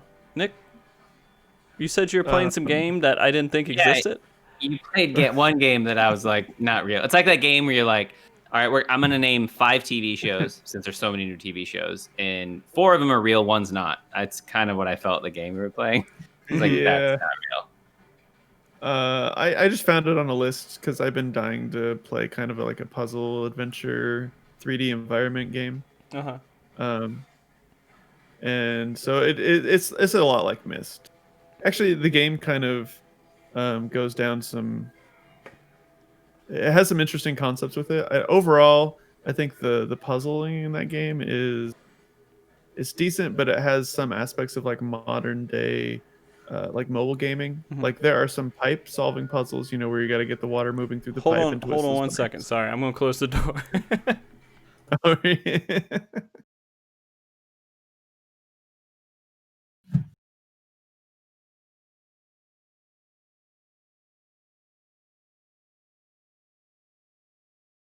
Sorry, TV was a little loud, so I couldn't hear everything you were saying. But that's okay. There are just there's some puzzles in it that are like kind of basic, and then there's some that are kind of complex. Yeah. But the basic ones just feel like I'm playing a mobile game for the most part. But the concept's kind of interesting in that the story is kind of saying like, what if there's this place where time doesn't exist? If you go there, you'll just live forever, and there's potential for a sustained power system there that if you discover it, you can share with everybody else. And is this like a good thing or a bad thing? And it's about these worlds that interconnect with them. It's like so highly influenced by Myst, because it has like these different connections to these worlds, and Myst has these books, and in each book is another world that has another system on how that the structure of that world works, and it's all kind of the same stuff, to be honest with you. But I enjoyed it because I like those types of games. I probably wouldn't rate it super highly, but I don't know. I enjoyed playing it a lot. All right. So not important. No, you guys. I mean, I don't think you guys will ever play Quern. Okay. if you really want to. It was Quern the Undying, or Quern Undying Thoughts. And it's supposed to be these undying thoughts because there's this guy stranded in this place that you can never die in, and he's learning this environment, learning how to create this perpetual power machine, kind of. Okay. The title straight up sounds like when you have like an AI trying to name stuff. Right. It's like, here's title of the game, Quern, the Undying Thoughts. You're like, okay. All right. I did play a couple other things too. So I played Portal 2. I finished that. And Mark, last time you said that you remember Portal, like at the very end of the game, you walked out into a field of grass. So that happens in Portal 2. Oh, okay. So Was that what happened? First one. Yeah. Okay. Maybe and I really enjoyed Portal 2. I thought it was a lot of fun. I thought that again, I don't really think a lot of the puzzling was really that difficult, but I thought it was really well made, super well made. Then I also played through Gravitas, which is like a 1-2 hour game. It's free, and it's highly inspired by Portal. Okay. It's just making it. You have like a glove and you make gravity do things instead of having a portal make portal. Okay. When you've been playing a lot of games that are only like an hour or two long, do you Google that? Do you know it's going to be an hour or two long before you start playing? Find a list of games that are only like an hour and a half. Like you're like, I want to play a game, but in the time it would take me to watch a movie. No, so Quern took me probably around 20 plus hours. Oh, really? I thought you were gonna say 20 minutes. You're like, nice. Corn. But it does happen that a lot of the games that I like are independent games, and usually those games are shorter than like these AAA games. Right. I also started playing Eliza, but I'm not like super into it just because it's completely narrative game. Yeah, you have the full narrative. Yeah. So far, you have 0 choices, but the concept is kind of interesting. Where there's this AI psychology system that helps people, or counseling system that helps people, who need counseling. And instead of a robot delivering you your counseling, they get a person who just word for word repeats what's in an earpiece that this AI is telling them to repeat. So you have a human interaction, but it's actually with an AI counselor. So it's just I just started the beginning of that game. I think I'll slowly go through that. I also started playing Cypher, which is it's kind of a really minimalist game that I think is used to teach people about cryptography. I was gonna say, I hope this is a cryptography game. Yeah. Which is it's kind of fun. Like the first one, you get these different rooms, and one of them room teaches you about transposition, another one teaches you about substitution. So all these different kinds of cryptography methods, and you just go in there and you have some quick puzzles to solve. So it's fun. I did a bit of that when I was in college, a little bit of it. So, cool. How many of the games he said you knew what he was talking about before he started to explain it, Brian? Just Eliza's the only one I heard about. Yeah, but I've only heard about it because I think you've mentioned it, Nick, like a while ago. Because that's the Her Story people, right? I don't think so. Is it? I thought Her Story only did Her Story and Telling Lies, but I could be wrong. So is this it makes sense that you have a Scrooge McDuck kind of vault of games, huh? I was right for the wrong reasons. Oh, okay. I did start one other game that I'll mention today called The Black Watchman.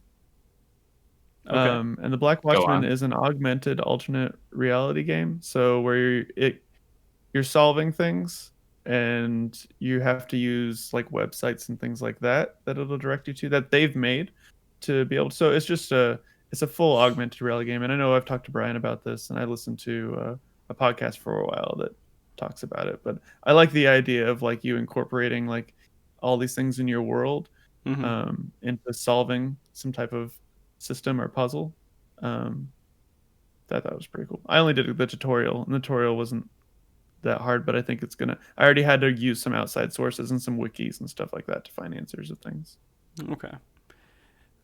Which we talked about before, and you hate, right? You hate having to look stuff up. It's different when they were okay. So what I hate is a game that it's advertised as like this is a game, and it's sold to like another country, and because it has some like American concepts in it that are required to solve puzzles. Oh yeah, people who are out of country, like the thing in Fez that really bothered me was there you have to know the phrase the quick dog jumps over the lazy fox, and that uses every letter of the alphabet.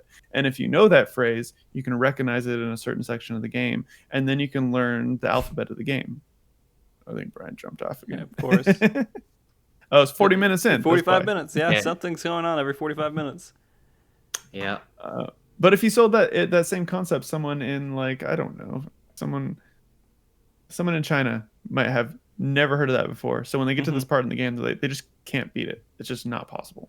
Right. And that in fairness, at one time there was the world Scrabble champion was like I'm going to make this a nationality, but it might not be true. It was like a Filipino who did not speak English. So that's sometimes true, All right. It's very possible. Yeah, you're right. No, I'm saying like that game that would work for the random superhumans in other countries, but probably shouldn't design a game for the superhumans. Right. Now, this game it's advertised as it utilizes outside resources because it's an augmented reality game. That's just how it works. Okay. So I'm trying it out to see what it's like, but it will like you give it your email address, and I think at one point you have an option of giving it like your phone number and stuff, and you might get calls on your phone and emails and stuff about certain things going on with the game to try to integrate you more in like this is actual reality and you're an investigator. I don't want to play it anymore.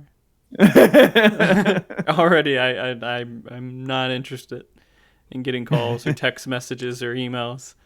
Just make up a fake Google number that routes to your phone, and then once you're done with the game, you just turn it off. So they actually tell you that in the game. They say if you're not comfortable with this is how you could do it, so it isn't linked to any of your other stuff. You just let me know how it is. Let me know how it is. Yeah, because I don't know. You have so many of these weird little. Is this normal? Do you do this all the time? Do you like always find these weird little games and you're just constantly playing them? And I don't think that they're weird. I don't know. Okay, let me say super indie, not really known games. So what I generally do is if I'm really into a game, and this goes with music too, I'll try to do a lot of research into people who like similar things, and that's how I find other stuff. So it might like seem super indie, but like I found Gravitas because I was reading about games like Portal. Where were you reading it at? Oh, you read games like Portal and you found it. Yeah, no, I just looked at Reddit threads of people who are talking about, I really enjoy this game. You might also like these things, and see what the consensus is, and just try. That's how I found Quern, is I was looking for something that was more witness related, and this is it just came up as something I hadn't heard of. Okay. So you're playing all the like B, C, and D versions of games that you like. Kind of. I'm just trying to get that high again. Okay. I'm just getting the drug. God damn it, Mark. Okay. I'm just making so you're playing the shitty derivative kind of games. The ones that you actually like. You have this urge to play the same You're basically 2 content. steps away from getting chemicals under the sink to get high. Yes. Because you're just trying to keep it going. I gotcha. But sometimes you find great games doing like just like, you know, person to person, and I trust like sometimes a lot of the chemicals that go down the sink mix in a weird way that you're like, wow, this is a great experience. Yeah. Okay. I thought that was interesting because I really didn't have any clue about most of the games. Almost every single game you mentioned besides like Portal 2, I really didn't know what you're. I hope you know about Portal 2. You're like, Portal, they're pretty good. Portal, what's that? Yeah. All right, Brian. Yeah. Well, you didn't have a lot of game activity last week. No, I didn't this time. Mostly just Resident Evil 2. Okay. Yeah. So I'm about a quarter way through. Are you? You're right. No. Okay. But fuck the inventory system again. Like it, huh? I was speaking to Dylan, and Dylan said one of his favorite things is the inventory system because he likes really trying to like max and min and trying to figure out how that works. Right now, I have a shotgun with ammo, a handgun with ammo, and a knife. I have 3 slots left for stuff. It's okay. I was gonna give it slightly a performative, like pissed off. I'm still not as bad as the first one, which was just really incredibly frustrating. So the design, right? So I'm in the police precinct. I'm almost done with it. But it's the way that you can run around and they tie it all back together, because it feels much bigger in the beginning than once you realize you open up a couple spots that you can get to like the furthest corners really quickly. So your boxes that are stored are pretty close, so that's not nearly as frustrating. There's also this thing I forget about a lot in the old zombie games. If you see a zombie, the odds of you having to fight it are close to 0. Just run. You're fine. They can't catch you. You'll just run right past them. And I learned that watching speedrun. It's like, oh, I never thought you didn't have to kill everything. You can just run. And sometimes I'll kill them because I just get tired of hearing it. Yeah. You're like, oh, if I kill it, I just want that sound to go away. I just don't want the stress to be there while I look for items, and so I kill them. Same. So, and that's the other thing they did in this version that I like a lot. So you can kind of run through areas, but when you look at your map, it'll show you all the items that are everywhere on all the floor, like everything you've explored. It'll tell you, oh, you left this herb over here. You left this item over here. There's a safe that you haven't unlocked. It's in this room. There's you a can board, just see right? it. Yeah, and so you're like, okay, I know where to run and see it, so you don't have. Oh, and the other game, like where you could only see the floor that you were on. Like if you went to floor 2, you only could see what was on floor 2. You couldn't see what floor 1. You're like, this is kind of stupid. So that's less frustrating. It's really smooth. So, like, I mean, jokingly, the Resident Evil 1 remaster was like loading screen. You just every time you're like, good, just load, just load, just load. This was a lot faster, but yeah, no, it's good. I loved it. I thought it was really good when I played through it. Although when you were talking about the inventory system, I knew it was just like, you're probably going to be upset again. And I was like, oh, Mark saw my future. Yeah. I still think it's irritating. Characters, right? Or either character. Yeah. So it's like kind of yeah. So I started. I probably not going to go play it as the second character. I don't know how different it is. Did you play both? I don't think maybe I did. I think I did. I think I did it. I don't know why I can't remember it. But basically, there's an A and B to each character. So there's like you play this character, and in their story, you play the one that would sync up with that. That would be the A side of it. Then you play the other character. They go through their own story. Then you could play the character that syncs up with that one, or their own story, because there's a little bit different. There's one that syncs up with it, and there's one that doesn't, if I remember it right. So there's like a Chris A and Chris B, and then what was her name? Why can't I remember? Claire. Claire A and Claire B. That's who I'm playing. I'm playing as Claire. Yeah. So you can. There's a few different choices you have with it, but I think I went through twice. And at the end, there's this bonus one where you can go through as a Umbrella agent and try to escape the area. But it's just like a little bonus thing. It's not really part of the story. But is it like more like an escape level? Yeah, and it's amazing. I didn't beat it, but I played it a few times. I'm like, I really enjoy this, but it's difficult. I'm going to do something else. That's cool. Yeah. But, yeah. No. Good. Dylan was speedrunning that game for a while. And I think the goal was like an hour or so to speedrun it. Resident Evil 2? Yeah. But there's also like there's all these different classification levels for that game, because it's not just each storyline that you have a different speedrun for, but also different FPS that you have speedruns for. Because I guess like there are certain tricks you could do with your knife if the frames per second is like so high or something like that, where you get these like instant kills, and it just kind of bugs the game a little bit. Oh, that's cool. Know. So there's a lot of different categories for that game, but I know he was working on that for a while. That's something that sucks in this game. You have a knife and you kill like 2 zombies and your knife's just done. And it's like, I'm used to Last of Us, where if I got a knife, I could really stab the shit out of people for a while. But only if you're playing as Ellie. I know, Ellie's indestructible super knife. Yeah. Yeah. Yeah. But I think I remember. Go ahead. Well, I was say Abby doesn't have a knife. She makes shivs. Oh yeah, they break though.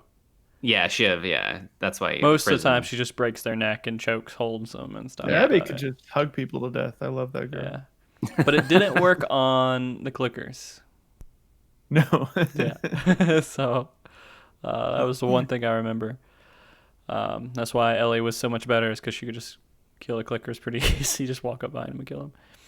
You know, actually, so there was something I saw on Kotaku, and it reminded me of what Brian said a while ago about times where, like, in games where, like, you think that it's doing something, but it's actually doing something else, or ways, like, developers are trying to help you when you don't know about it. So, like, Brian mentioned, like, when you go through, like, a crack in a wall, it's actually a loading screen, but it's hidden there. They don't tell you that it's, like, a loading screen. Yeah. It's kind of a clever way to do that, instead of just bringing up loading. Yeah, that's what Ghost of Tsushima did. I think when you beat quests and they had those little moments with the horse and everything else, that was all loading. I'm pretty sure. Well, did you guys watch any of the PlayStation 5 reveal that Sony did? Like, well, I don't know. Bit. Sometime this year. I would say 2 months ago, but it might have been 3 years. I don't know anymore. So in it, they were talking about like the polygon count and all the texture count. But at one point, one of the characters, it looks like this kind of they're in a very like Uncharted generic thing where they're caving. Yeah. And the character goes through the cave and they go through the wall. But the fan community blew up because they said, you promised no loading screens, and that's clearly a damn loading screen. So the developers had come and be like, no, we literally did this for aesthetics to show you what it was like. So it became this weird cycle where they had to come out and defend that wasn't a loading screen, even though they said there basically will be no loading screens in PlayStation 5, which means that'll probably get broken immediately.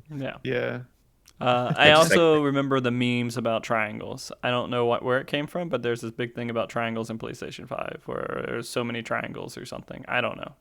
Yeah, it's like, I don't know, it's like the polygon counts become like triangle counts. Oh, okay. Yeah, something like that. Still no news about the price or anything about the console. And when is I just read a supposed to be thing today. released? Microsoft said, from my understanding, that Xbox is supposed to come out in November, which is like not that far away. 3 months, yeah. Yeah. So are they still in a stalemate? Like nobody wants to release the price point because they have to compete with the other company? Maybe so. That's the word on the street. That seems too simple of a yeah. an argument. At this point, it's strange. But what I think now at this stage, it's very likely they're waiting for an actual recession to hit because of all of the economic stopgap measures that were put in place in March. A lot of that stuff is falling off now. So a lot of the economic recession stuff, I mean, there is a possibility they just push, right? They think it's going to be pushed. Because there's a lot of games that got pushed and they might just be like, fuck it. We just are going to have to wait. Because especially if they're going to come in being like, it's going to be a $600 system and they know that's probably too high for the average person, especially right now when it's hit so hard. So they might just push. So I think that makes the only thing, because they've been making the system for, I don't know, 5-7 years for like development cycle. You know what I mean? Like just all of that, and to just we're 2 months away and there's nothing. They don't have a release date. There's no pre-orders. There's no nothing, which for me feels unusual. I mean, I haven't gone back and done the research to figure like, well, how did the PS4 release? How did 3 release? And you maybe be like, well, actually, this is all very normal. This is not that unusual. Well, actually, it's all very normal. You did like a little bit of a voice. I caught it. Oh, yeah. See. Yeah. Well, actually. Well, actually, it's very normal. This is very normal. It's happened ever since they released the Atari 5200. The timeline cycles are all right on point. Yeah, so I don't really know, but but then again, even if that was all normal, the economic uncertainty, the price point situations, the comparison with both things, and just the political climate of just there's so much uncertainty in the economic system, they might be like, fuck it, maybe we need to wait, because like I don't know what Japan's economic system is handled, but they got hit really hard with COVID too, so I don't know how they've responded. And speaking of all that, I mean, movie theaters are starting to open up, and Tenet is out, right? Yeah. Well, it's supposed to come out, yeah. I think there's lots of bad reviews about the sound, mostly, with it, and how the sound is really hard to hear people talking. But then apparently that's supposed to be intentional in a way, but people are like upset because it just sounds like really bad mixed sound in the movie. And so everybody's saying put subtitles on because otherwise you won't be able to understand what's happening. But you can't put subtitles on in a movie? I don't know. Maybe it's a closed caption thing that you can go to a movie and it'll say it's closed caption. Yeah. Well, so 2 things. One, I never trust Americans on that because they bitch about subtitles all the goddamn time. Like, I can't understand people. It's like, fucking Americans. What also surprises me, though, is if you go back and watch, like, there's different levels of criticism for Christopher Nolan movies. He has some of the best sound in every single movie he does. Like, the way that he incorporates sound and environmental stuff he does a really, really, he's excellent at it. So I'm now slightly more curious. Some people complain about his choices and say it's like when he does it, it's just like huge booming, like overpowering, noises. And it's awesome, but your neighbors are going to be pissed off and your drums might be hurt a little bit because it just comes out of nowhere. But well, I like that. Okay. I'm for it. Well, I thought you were going to bring up, because I got an email. No, not an email. It was I'm part of a group, the Alamo Draft House group. About that. Yeah, and they were like, and then they're opening up. But did you get the message about maybe you didn't. So their group, the Facebook group that they put out the message that remember how when they open up a theater, they do the dry run to like do a practice run for like the training. They're doing that again, and they send it out, and it's like there's 4 movie times, and if you're like 50 people per movie, and then they're shooting and all this stuff, and if like the first basically 200 people respond, are going to get access to it and be able to go. And I was surprised how many people were like super stoked on going. And I'm like, oh nope. Not today. Nope. Closed room with other people. I don't know. And then there are a few people saying, I respect your opinions. I respect your decisions to go. I hope you have a great time. I am nowhere near as hell ready to go. Yeah. Movie industry is fucked pretty hard right now. Like, yeah, they were already like razor thin profit margins, and they just were told not to operate a business for 6 months. Yeah. And even they couldn't just like go anywhere else. It's not like you can work from home or do whatever. And there's so many movies they're just sitting there, and they're just like, we can't release it. Like there's a James Bond movie that hasn't been released. Well, James Bond was the first one that came out and just said, "Oh, we're just coming out in 2021." Like they saw it so much earlier. It was like James Bond, and then the Fast and the Furious, and then the other groups are like, "Screw, fuck it, we're just moving to next year." Yeah. And then like 10, it's like we're gonna move back 2 months. We're gonna move back a month, and then. Because Mulan's supposed to come out, is still coming out. But with the Disney Plus exclusive stuff that you have to pay $30 to watch it or something. Yeah. Yeah, New Mutants is coming out like in a couple weeks too, right? I think it's supposed to be this weekend. Yeah. So I'm impressed the amount. I got the email from Alamo talking about the precautions, and I respect like the amount of precautions they're doing. I just No, absolutely. to go there. But they're putting a lot of effort into trying to save their business, and I want them to save it. I don't want them to go away. I want them to keep going. They are the best movie theater I've ever been to, and I think that I would. The concept and the idea is something I want to exist, and I want to support them, but I know I can't. I can't do that, which sucks. And so a lot of the service industry stuff is just going to be so morphed or gut it in some way until like all this for the next couple of years, and it depresses me, especially since you guys know I worked with restaurants for 8-9 years of my life closely with all these mom and pop shops, opening them up and helping them get up and going, and just like, I'm sorry, that's just what am I gonna do?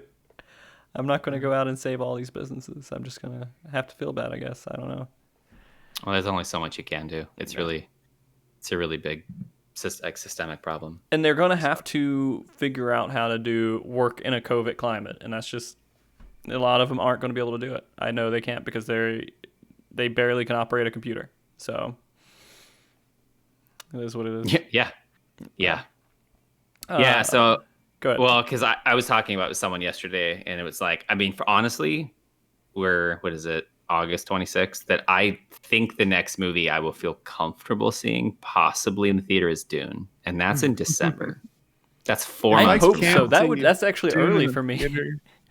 I don't know. I might risk COVID if I could see Dune in theaters. I know, right? Yeah. But I will also say I'm getting so used to watching movies at home. I'm gonna have a really good, system and stuff here, so it's really nice. The first time I'm in a theater and someone starts talking and be like, "What the fuck?" Yeah. Yeah.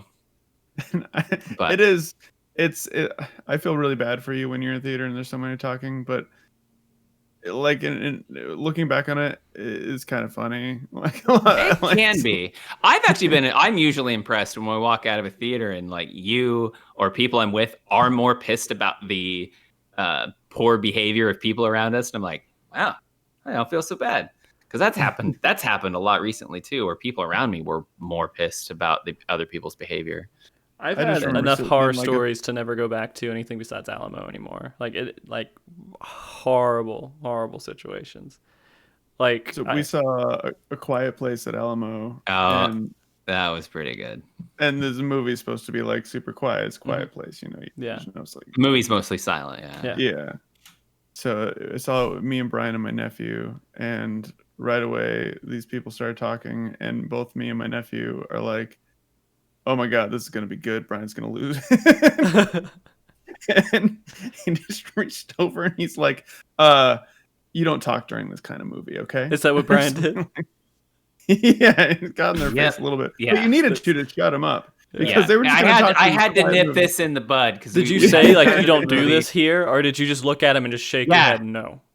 No. I reached right over and said, "I'm sorry, but this is a theater that you do not talk in." Mm-hmm. How did they react? And I said it very stern. They reached back. And they didn't move. Was this like an older couple or a young couple? No, they were younger. It was a guy and two girls, college age, possibly high school, but college age. So, and of course it's Alamo. They have their water in front of them, and the guy, like at some point, has to get like water, and he's like.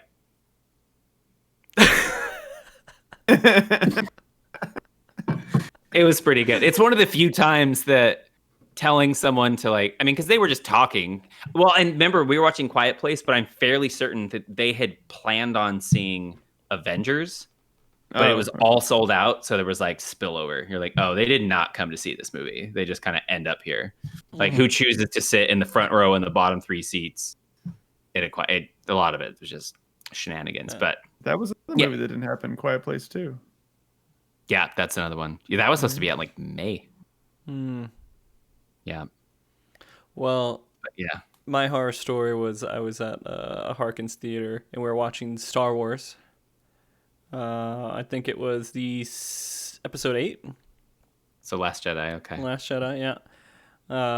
And there was a mother and her sister and her husband there with their child, 5-year-old child. And the child was just kind of walking around in front of him where, it was the part where the aisle's a little bit bigger before it does a little slope down or anything. And we're like, okay, that's fine. If the kid's controlled, that's all right. But at some point, the kid just stops being controlled. And there's a couple that's sitting the row down. The kid goes up, and then she just screams right next to their ears at something that was happening on the screen. And then they had this whole what the fuck kind of face, and then they just turned around and they're like, hey, you gotta control your kid. And the dad said, it's a kid's movie, what are you talking about? Afterwards they get a little bit upset and huffy and puffy, and then the mom just throws her drink in the air and it slams onto the ground and walks out. I'm like, I'm never doing this ever again. Ever. And they were right next to us. Me and Cheryl, we were sitting right there, and they were just right next to Cheryl while all this was happening, throwing their drinks and their kid running around. It was just never again. That's pretty good. They're Nick, do you remember Unsane? Was that the one where someone ate a full meal next to you, or? Well, there were no. They didn't really eat meals. There was someone that bring out like multiple meals at one point. Those are the people next to Dylan. I had the two mid-40s women that were clearly having a wine night. And I don't think they planned on going and seeing this Unsane movie because it's not like a movie you go and see. And so they were coming in, snacks, popcorn, the smorgasbord. We're having a fucking party tonight. Mm-hmm. And in the middle of the movie, we're talking the way we're talking right now. So I'm closer to them and I wait. And at some point I reached over and I'm like, can you please stop talking? And I got the, they had that face. I don't know if they were so shocked that I told them to stop talking or they didn't know someone else was in the theater and I was a ghost. You couldn't tell. And that bought about 5 minutes. Oh. Okay. So anyways, on the other side, we're in a smaller theater. And on the other side, so Nick was in the middle and his nephew was on the other side of him.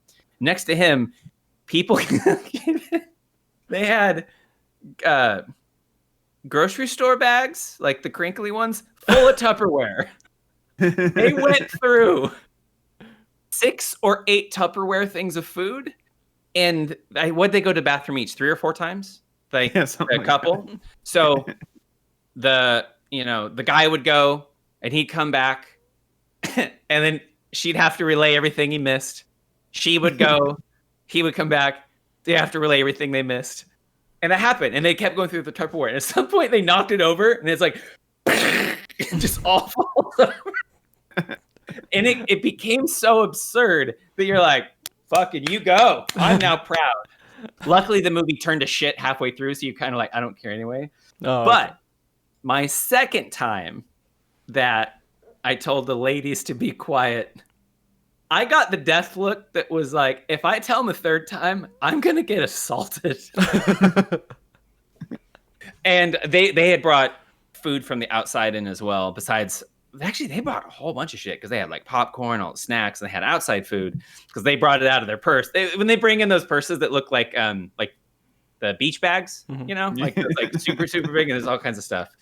And I remember thinking that I kind of wish I would do this because they weren't. I think she was eating spaghetti. It was either spaghetti or like Oriental noodles. I wish the third time I would have asked them to be quiet because I'm fairly certain they would have thrown their food at me. And if I could be at the theater and get thrown food and just turn over and be like, well, I tried, with like spaghetti hanging off my face, that would have been one of the greatest stories ever. So I think you would have gotten angry. I don't know. I don't think you would have been like, I tried. I think you would have been like rage induced. No.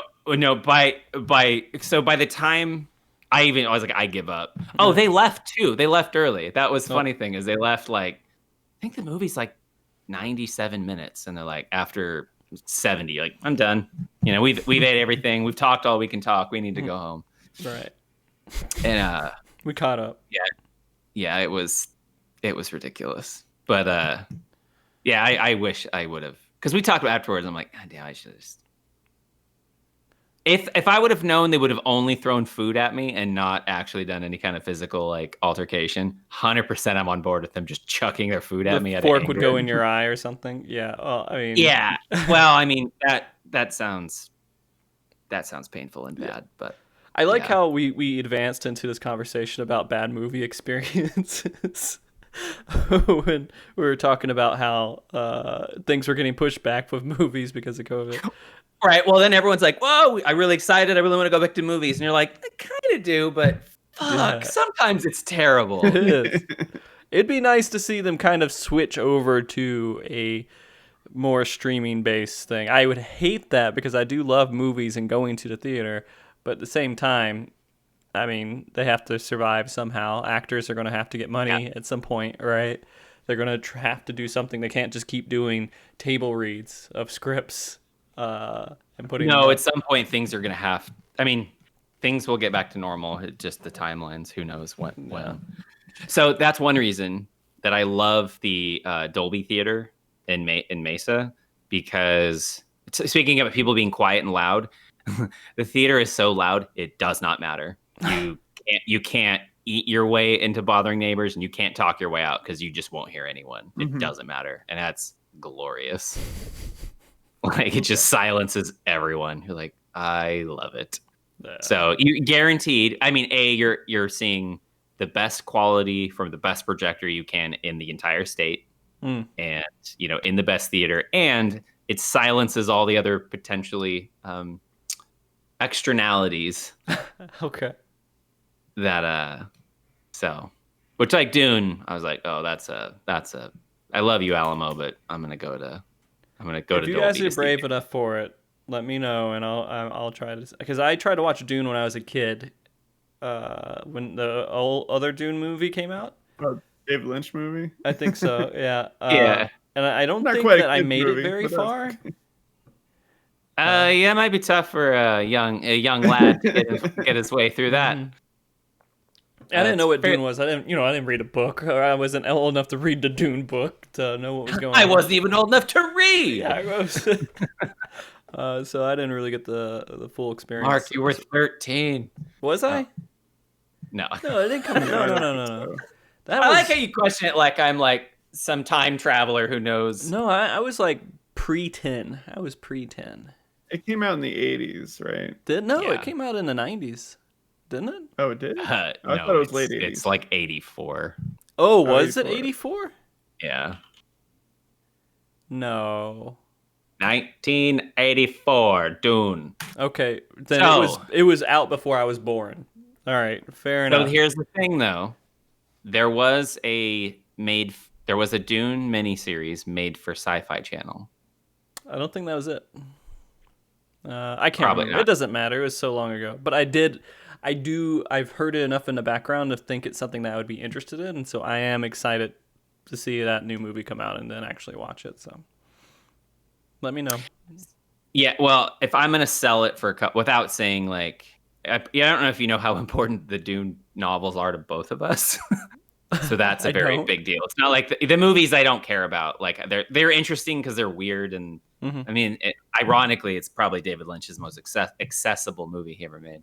But I mean, I love Dune, but the director is arguably one of the top 5 directors alive, and he's so good about handling style and tone and spacing and visuals, and you're like, that's what all Dune is, right? Wrapped into this other like complex story. And they're smart. This is essentially a part 1. This is not you're not going to get like the full book. And it's like, this is everything. Like if you had told me 5 years ago, who's the director you want to do Dune? I'm like, I just wish Denis Villeneuve would do Dune. And then it turns out he was doing it. And you're like, this can't be real life, This is perfect. Okay. Yeah. So, I mean, this is probably as hyped as any movie I will ever be in my life. Okay. I'm serious. All right, then I will try to make it with you.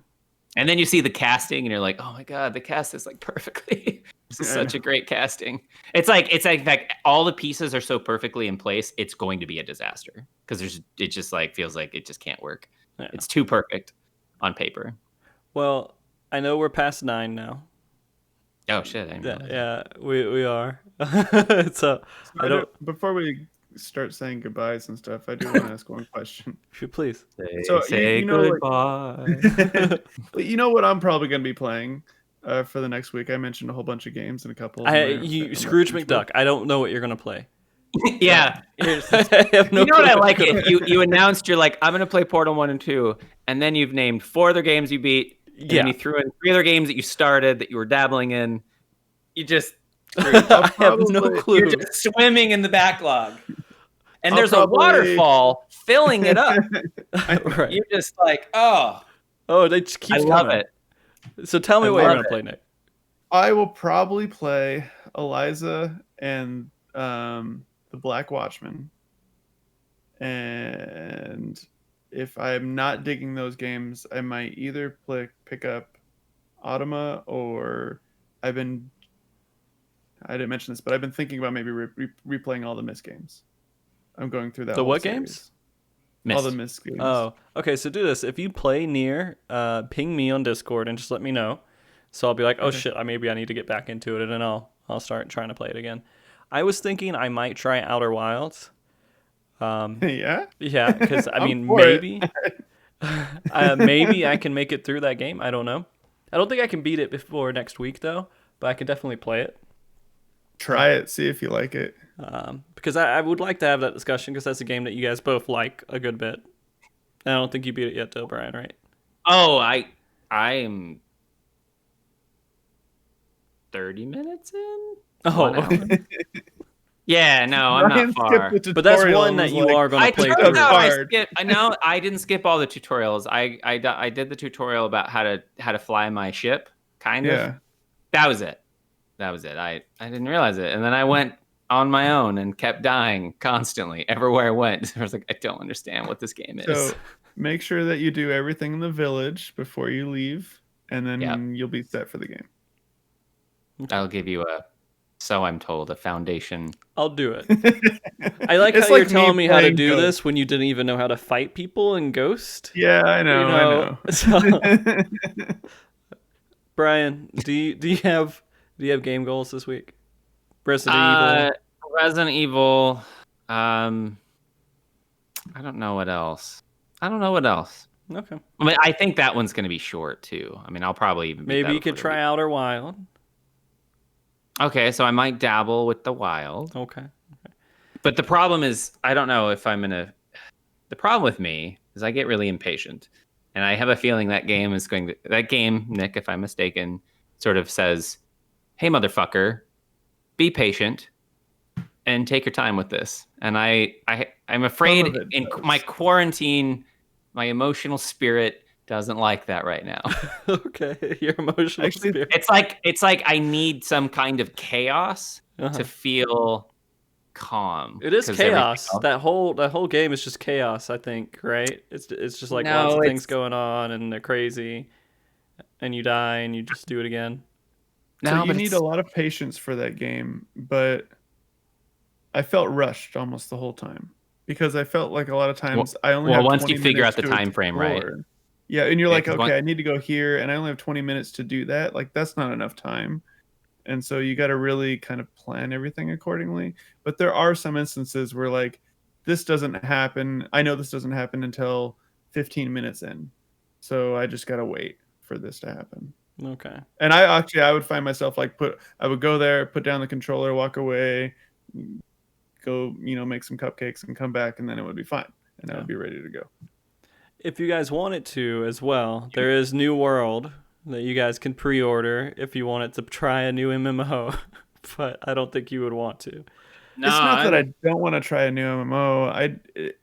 I don't know. It's not that I don't want to try it, but I don't want to try it. What's the set? Does Amazon have anything to do with that? I thought I saw It's Amazon's games. Yeah, they make it. It's Amazon's game. Amazon Games is their game studio. They have a game studio.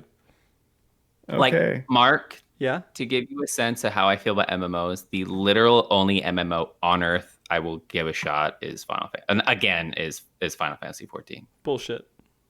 No, I'm being serious. I just Bullshit. Until you It's get the in only there. it's the only one that I would entertain the idea of even remotely playing. Okay. Fair Because enough. I'm at this point, like, I've spent, I don't know, tens of thousands of hours playing MMOs, and now I'm just not there right now. No, that's all right. Yeah. But respect to the I community. got my fill of MMOs. I'm a veteran of the MMO community. It's not like I'm just some schlub coming in here talking shit. MMO, too. Yeah. No. Losers. I do want to try it because I'm always interested to see when the next really good MMO is going to come out. I don't think New World is it. But I hope one day we still can get back into a world that will say, I want this MMO to succeed and it explodes and it's not like just a battle royale. Like I want to see that next massive multiplayer online game that had that wow effect that went in. But I don't know if that's ever going to happen again. But if it does, I want to be there. I think it needs to be a different kind of game. I don't think it's going to be an MMO. I mean, I think it just has to be styled in a way. I think the Monster Hunter combat kind of stuff where you're fighting and that where it's more action-based and you're working with other people in an action-based kind of environment is probably the direction it needs to take. I don't think the tab targeting is really going to survive anymore. And like just the basic concept. I do like the whole healer DPS tank combo thing, but it's hard to make that happen too. Especially when you're changing the style of the game to be more action-based. It's a little bit weird, but I do, if they can make it happen, I want to see it happen.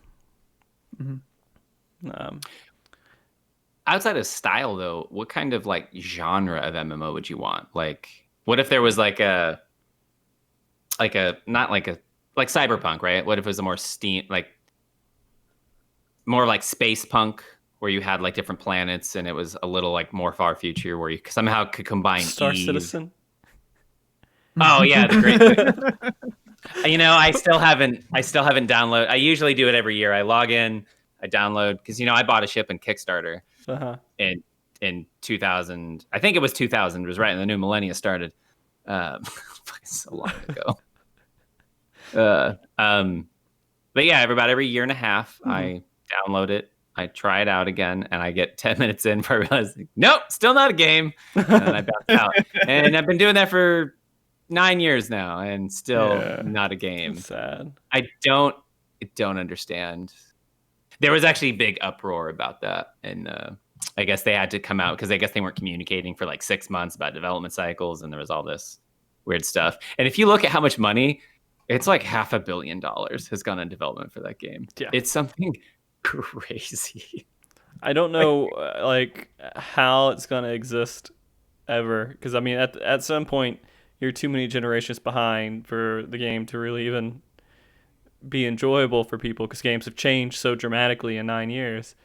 Yeah, well, they just kept making a new scope. It's like, hey, we want to do a cool space flight game. We're like, awesome, and you can do that. And then they're like, we're gonna make a first-person shooter. I'm like, awesome. And then they just keep adding it. And you're like, this sounds like you're doing like generations of video games all into one. Good luck. I just don't think this is possible. I don't know why. Battle you're doing royales. Yeah, no, I don't. right. Battle royale with ships. I mean, there's did Fall want to bring this Guys, up which is the earlier. most popular thing now, right now. But I played Fall Guys. Yeah. I played it for a couple hours. I installed it to my account since it was free on PS Plus, but I didn't actually play it. I refuse to play it right now. It's not horrible. It's stupid fun. Too random. Popular.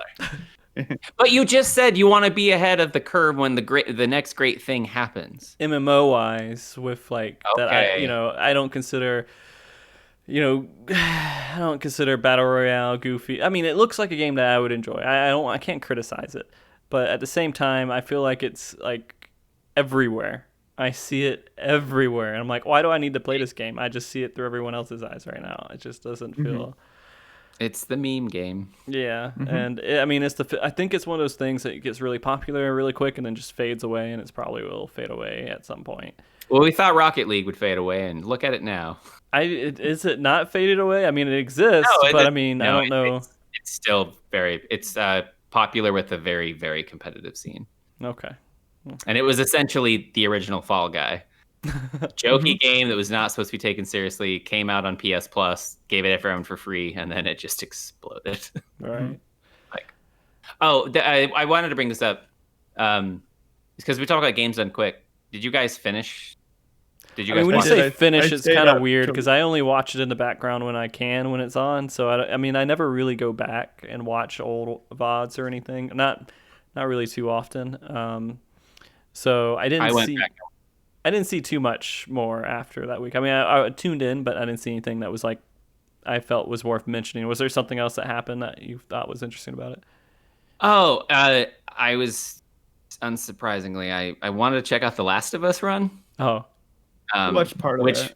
Which was I actually only planned on watching like 20-30 minutes of it, and I watched it on VOD, and then I watched the whole thing like in a 3-hour setting, and I was like, wow, that was a very engaging 3 hours.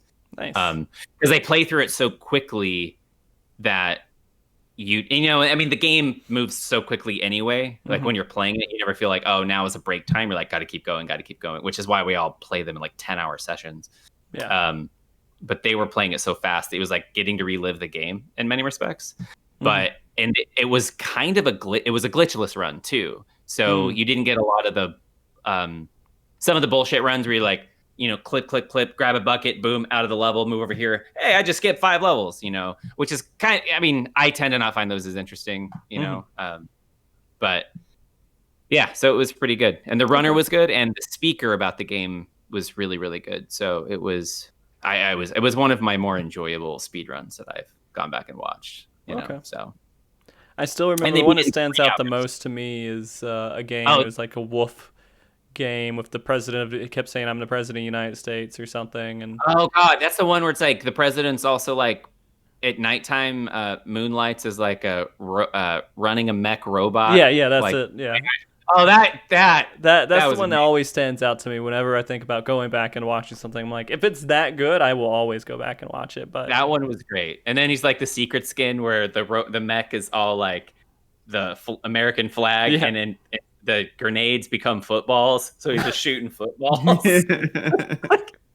You're like, oh, I wish they would have released this here, but man, Americans would have been really pissed. I could just see the media being like, they're making fun of us. And you're like, actually, I think they have a good handle of today. They would, I think, but I mean, I don't know. Yeah. Maybe it's different. No, it's probably So that was a good run. Go on. Two of my favorite runs were the Pringles run and the Night Trap run. Those were part of the Awful Block. And the Night Trap one, I really liked the streamer a lot. And then the Pringles one was just hilarious because there's a Pringles game that was made by. I want to say it was made in Japan, and the number one beef I have with the Pringles game is there's 3 levels. There's a sour cream and onion, a tomato and basil, and a cracked black pepper.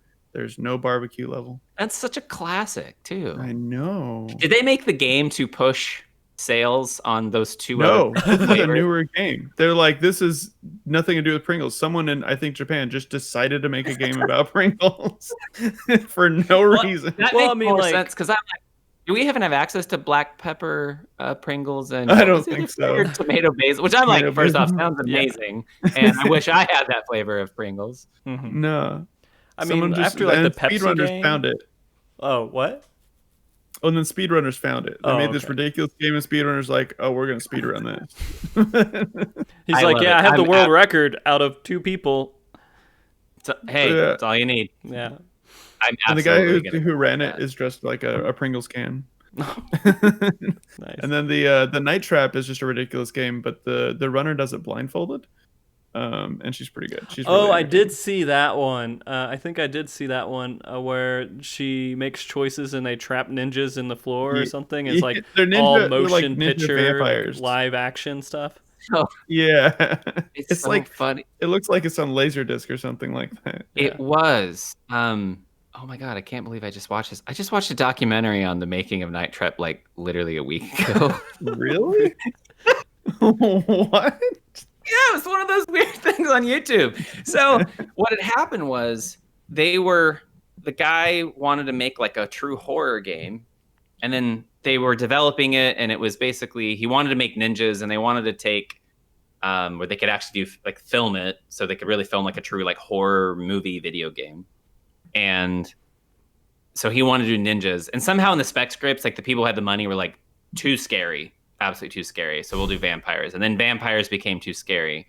And then they decided that, I forget the term, if a vampire like sucks the blood, but you don't turn into a vampire, but you don't die, you become this like thing. It's kind of like a zombie like thing. So they're like, we're okay with that because the vampires, we don't show them biting.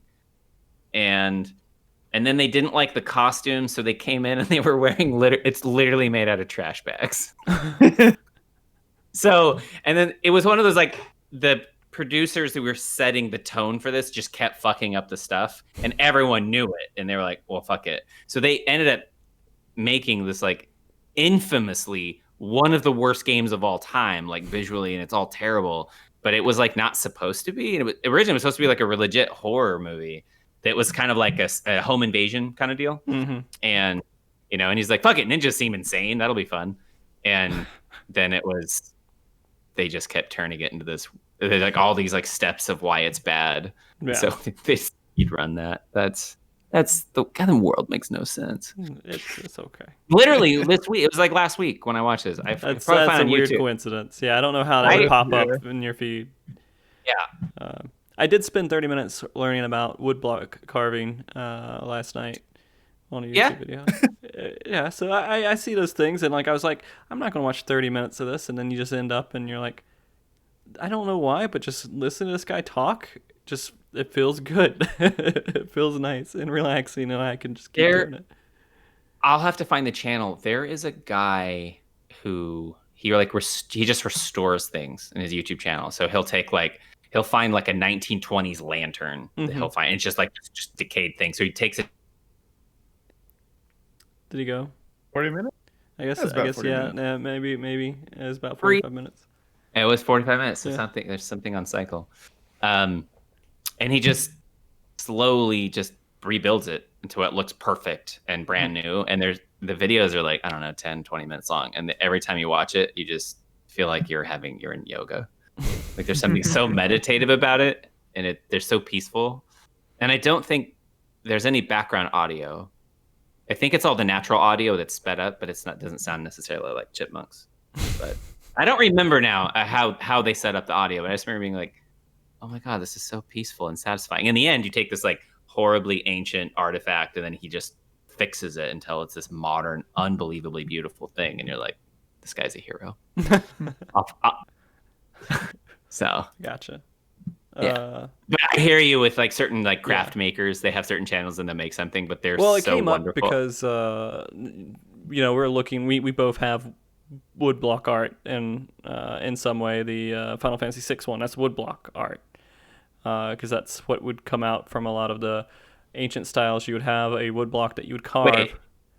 and then you would What we both have is woodblock art? Yeah. Google it. Well, now, I thought it was a painting. Well, I So you're mean, telling me it's made from wood? It is digitally made, right? I'm sure that was, but the style and traditionally it was out of a wood block, and then to make it easy to reprint it, they would have the wood block, and then they would put the paper on it, and they would print Oh, the yeah, rest yeah. out. But that style was carving, coined like- wood block art, huh? I thought you were learning how to whittle for 30 minutes. I assumed you were like, gonna bring up the whittle in case I need to make my arrows. I when have the a coming whittle Civil kit War. over here that Cheryl got me. So maybe I will do that. I don't know. But it was peaceful to watch. It was nice. It was. I won't go too much into it. We're already way past anyways. But I'm enjoying talking to you guys, so I keep forgetting about it. Yeah. Oh, the only other speed run that was great, I sent Nick a message because it was the Baldur's Gate run that I know you have no interest in watching or playing or ever even Not talking right about. now, But here he yeah. goes. So, it was a really good speed run. Because I mean, it's not honestly. If you don't play the game, it's probably not fun to watch. I don't think that was fun. But the runner was just this really calm, really pleasant person. And in the end, he finished it. And then the announcer said, "I hate to interrupt you, but it turns out you just got a world record." The chat's just blowing up, telling you got a world record. And he's like, "No, I think they're probably wrong. They're wrong." And then he goes, "Well, what was the time?" It's like, it's like 24:93. Oh. Yeah, that's a world record. Like, it's so heartwarming. Like, he's just, oh, yeah, that's a world record. And then he says, like, good luck to what I assume is his buddy who swaps world records back and forth with each other. Yeah. He's like, oh, good luck, John. John. And he just, the way it's just, oh, yeah, no, that is a world record. That's nice. Yeah, I mean, just seeing that It's kind so of like nice. genuine kind of people going out there doing this stuff, and I'll send you the link Yeah. when we're done. because I mean, It's- we're all like overloaded. I mean, games done quick and a lot of other things. It first started out just like these geeky, nerdy guys just trying to kind of do stuff, and now, having fun. They're like in front of cameras for the first time. They're not really expecting it, so it's all like real kind of reactions and stuff. And then it starts to turn into the streamer event, where it's just like people, streamer personalities running these games and everything else, and it's a little bit different. Not to demean the streamer personality, but what you would imagine of like the kind of like, oh, it's another one of these guys' personalities. Yeah. So, and the other thing about that guy's run playing that game, did you ever read any Forgotten Realms fantasy books? No, I don't think so. So Nick and I read a whole bunch of them, and in that game, you come across one of the figurehead of all the books. He's like the most famous one. You can encounter him in the game, and he's normally a friend. He's a friendly person. Mm-hmm. But if you attack him, he'll just turn around and slaughter your whole party like instantly. And so Nick and I had this set up way back in the day. We're like, okay, we're going to take our most powerful people and we're going to set it up and we're going to do monster summoning. So there was, I mean, how many goblins and kobolds and ogres, and we just have summon. I mean, the whole map is full of them. Mm-hmm. And then you're like, all right, attack him. And then all of a sudden, you just start watching people explode. And you're like, oh God, oh God, oh God, oh God. And then eventually just explodes everyone and mows down your party. And then you go through the chat log, right? And the chat log is hundreds and hundreds of pages of all these attacks. And she's like, miss, miss, miss, miss, miss. He's like, death, miss, miss, miss, miss, death. And we're like, I can't beat him. So part of the donation incentive was, I'm going to attack Dritz and beat him. And I'm like, hell yeah, I want to see that. Because I don't even know how you hit him. And it turns out they kind of do a little cheat maneuver. I thought, did you see what they did, Nick? I didn't see what they did, but they made it look real easy. So what they did is we were playing on the original base game where you could only get to level 6. And so they did it from the expansion. So they're like hyper powered level 9 with like hyper gear. And there's like a lot of specific stuff he had it set up on. So I was like, okay, I can see why they did that, because I'm like, they didn't cheat it. They didn't even really cheese it. They done a little cheese. They're a little overpowered. More powerful than you were when you were trying it. It's not that they were a little bit overpowered, but they made it a more fair fight. For when we were originally trying to do it, it was impossible. It was literally like fighting a god. And it was... Oh, gone. It just made sense and it was memorable. I mean, Dritz is kind of like a god within. Yeah. And he like slaughters your parts and you're like, that's our boy. That's what he would do. He came to Murder Town. But so that was pretty good. Okay.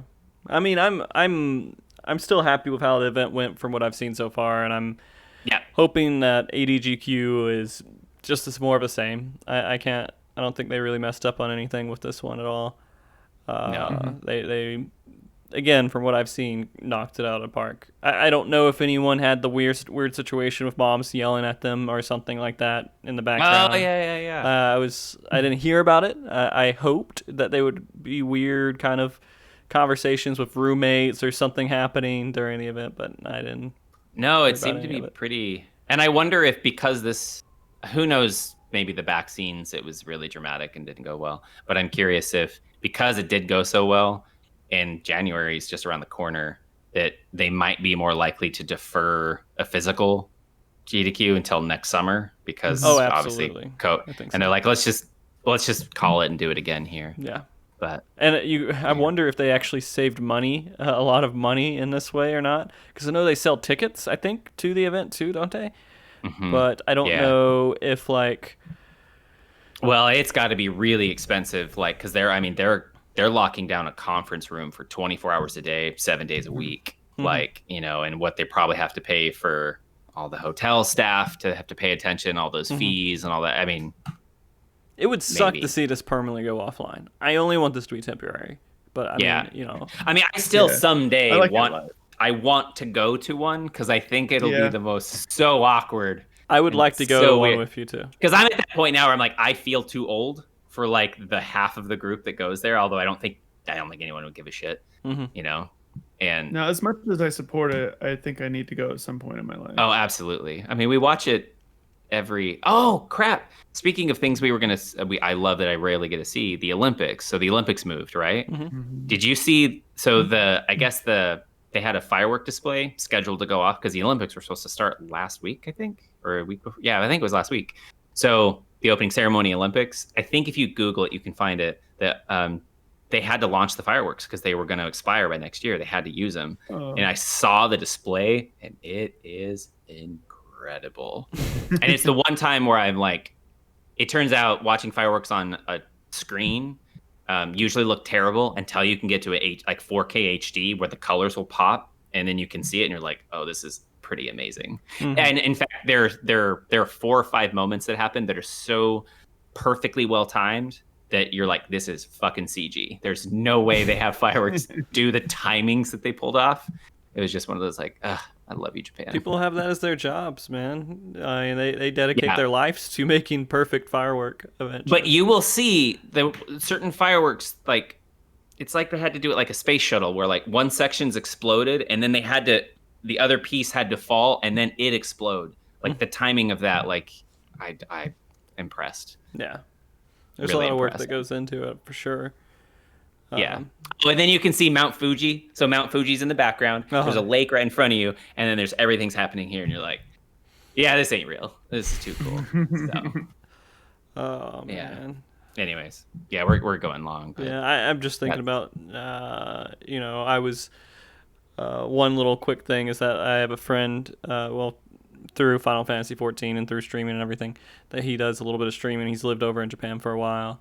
And he does like Final Fantasy raid streams, and then he does real life go around in Japan streams.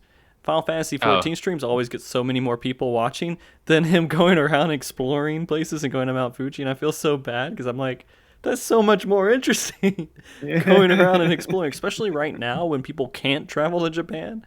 It's a I great know. little escape, but Well, that's why I love what's the channel on Twitch? I always want to call it like the not IRL? Twitch Live. Yeah, Yeah. the IRL stuff. Yeah, that's what it is. Where you're So- just like guy in Cairo, click, and he's just walking So- around Cairo, and you're like in HD in Cairo. This is so cool. Yeah. There's some Reddit threads that go live that I think are better than IRL. I just watched a guy go through Nico, Japan the other day, just walking around, and he went up to some shrines and stuff like that. And it's like this whole thread of people posting these live things that happened to them.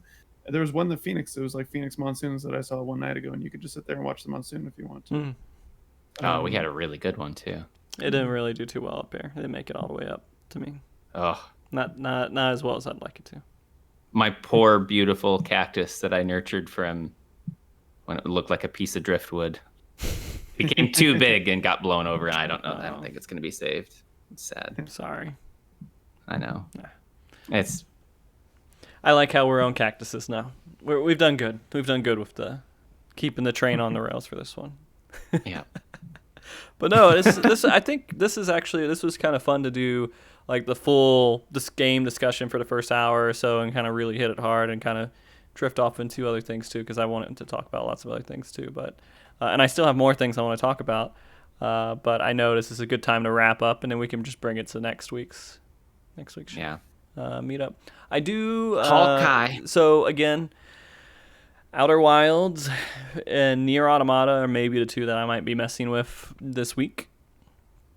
Okay. And so, well, I'll track my copy down. That'll be my real life quest. Okay. My real life fetch quest.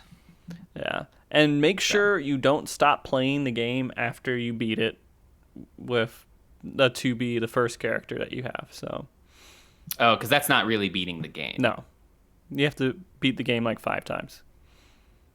And it's not repetitive as you think, because you play as a different character. I mean, it is kind of, but it's just do it. Just do it. Just play it and keep going. Just trust it and just go through it.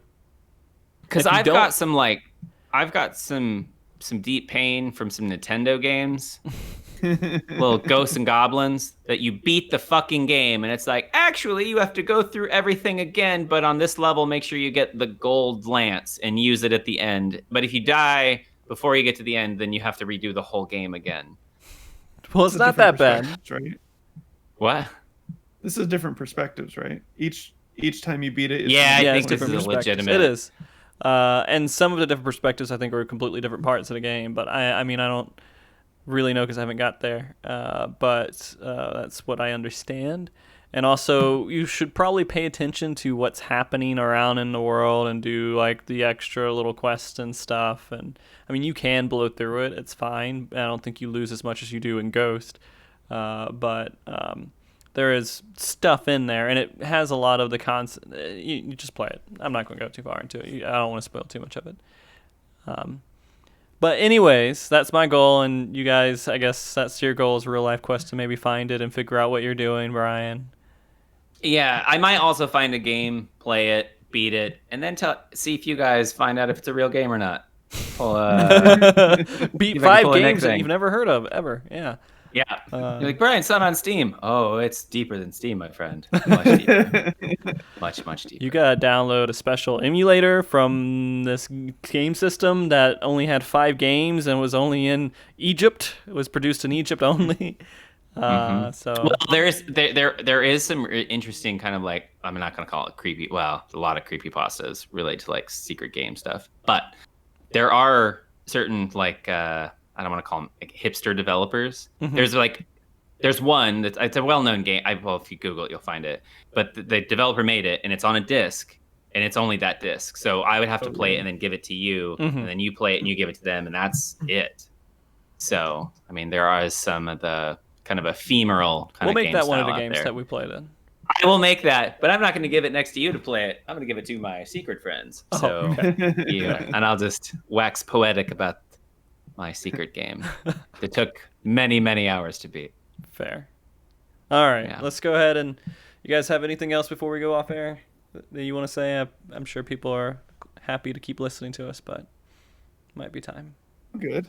No, I'm good. Oh, I actually just saw in chat, someone said free 8x8. You're going to see stuff like that all the time that you have I love it. no clue what it's about. That's not the first time I saw that, and I was straight up like, I don't get that one. I'm usually pretty good about this. I don't know what that is. They're all like Final Fantasy references that are super obscure that you would just never get. No, that's why I like it. So, but do you know what that means? Yes, absolutely. Then feed me. Come on, tell me. You're going to listen and you're going to be like, wow, why'd you even tell me this story? Well, no, at the end I can be mad at myself for asking it, but I can't get mad at you. I will try my best to tell you as much as I can. Can you do it in haiku? No, I can't. I don't know. Well. You know what? I'm out. I mean, it's a game mode that was PvP in Final Fantasy 14 that they removed because it wasn't really popular, but there's a subset of people who really liked it, and they were upset it was removed. That was basically it. That's pretty self-explanatory. And it's called AVA. Yeah, straightforward. Yeah, it was 8 people versus 8 people, but it was all chaos because it was just stupid. Too many people to really make work. And so some people Is are this like, the one this that is a you stupid mode, it shoutcasted? shouldn't be in here. And then other people are like, it's really fun because it's stupid. And Okay. I may have been in part of the reason it's not in the game anymore, but it's just a rumor. So when they says like free AP8, is that kind of like free the Snyder Cut? Snyder Cut? Oh, you just Google it. I don't even want to get I'll into that Google one. it. I don't want to bring the Snyder. Well, the Snyder Cut people, it worked because now they're making a Snyder Cut, the Justice League Snyder Cut for Disney Plus. So no, it's not Disney Plus. It's HBO Max. I was like, those don't mix. That's Marvel Disney Plus territory. doesn't have That's Marvel Disney. territory. No. Yeah. All right, you guys ready for the waves and the buys? Yeah. Okay. Yeah. All right, do it. All right. Bye, guys. Bye. Bye.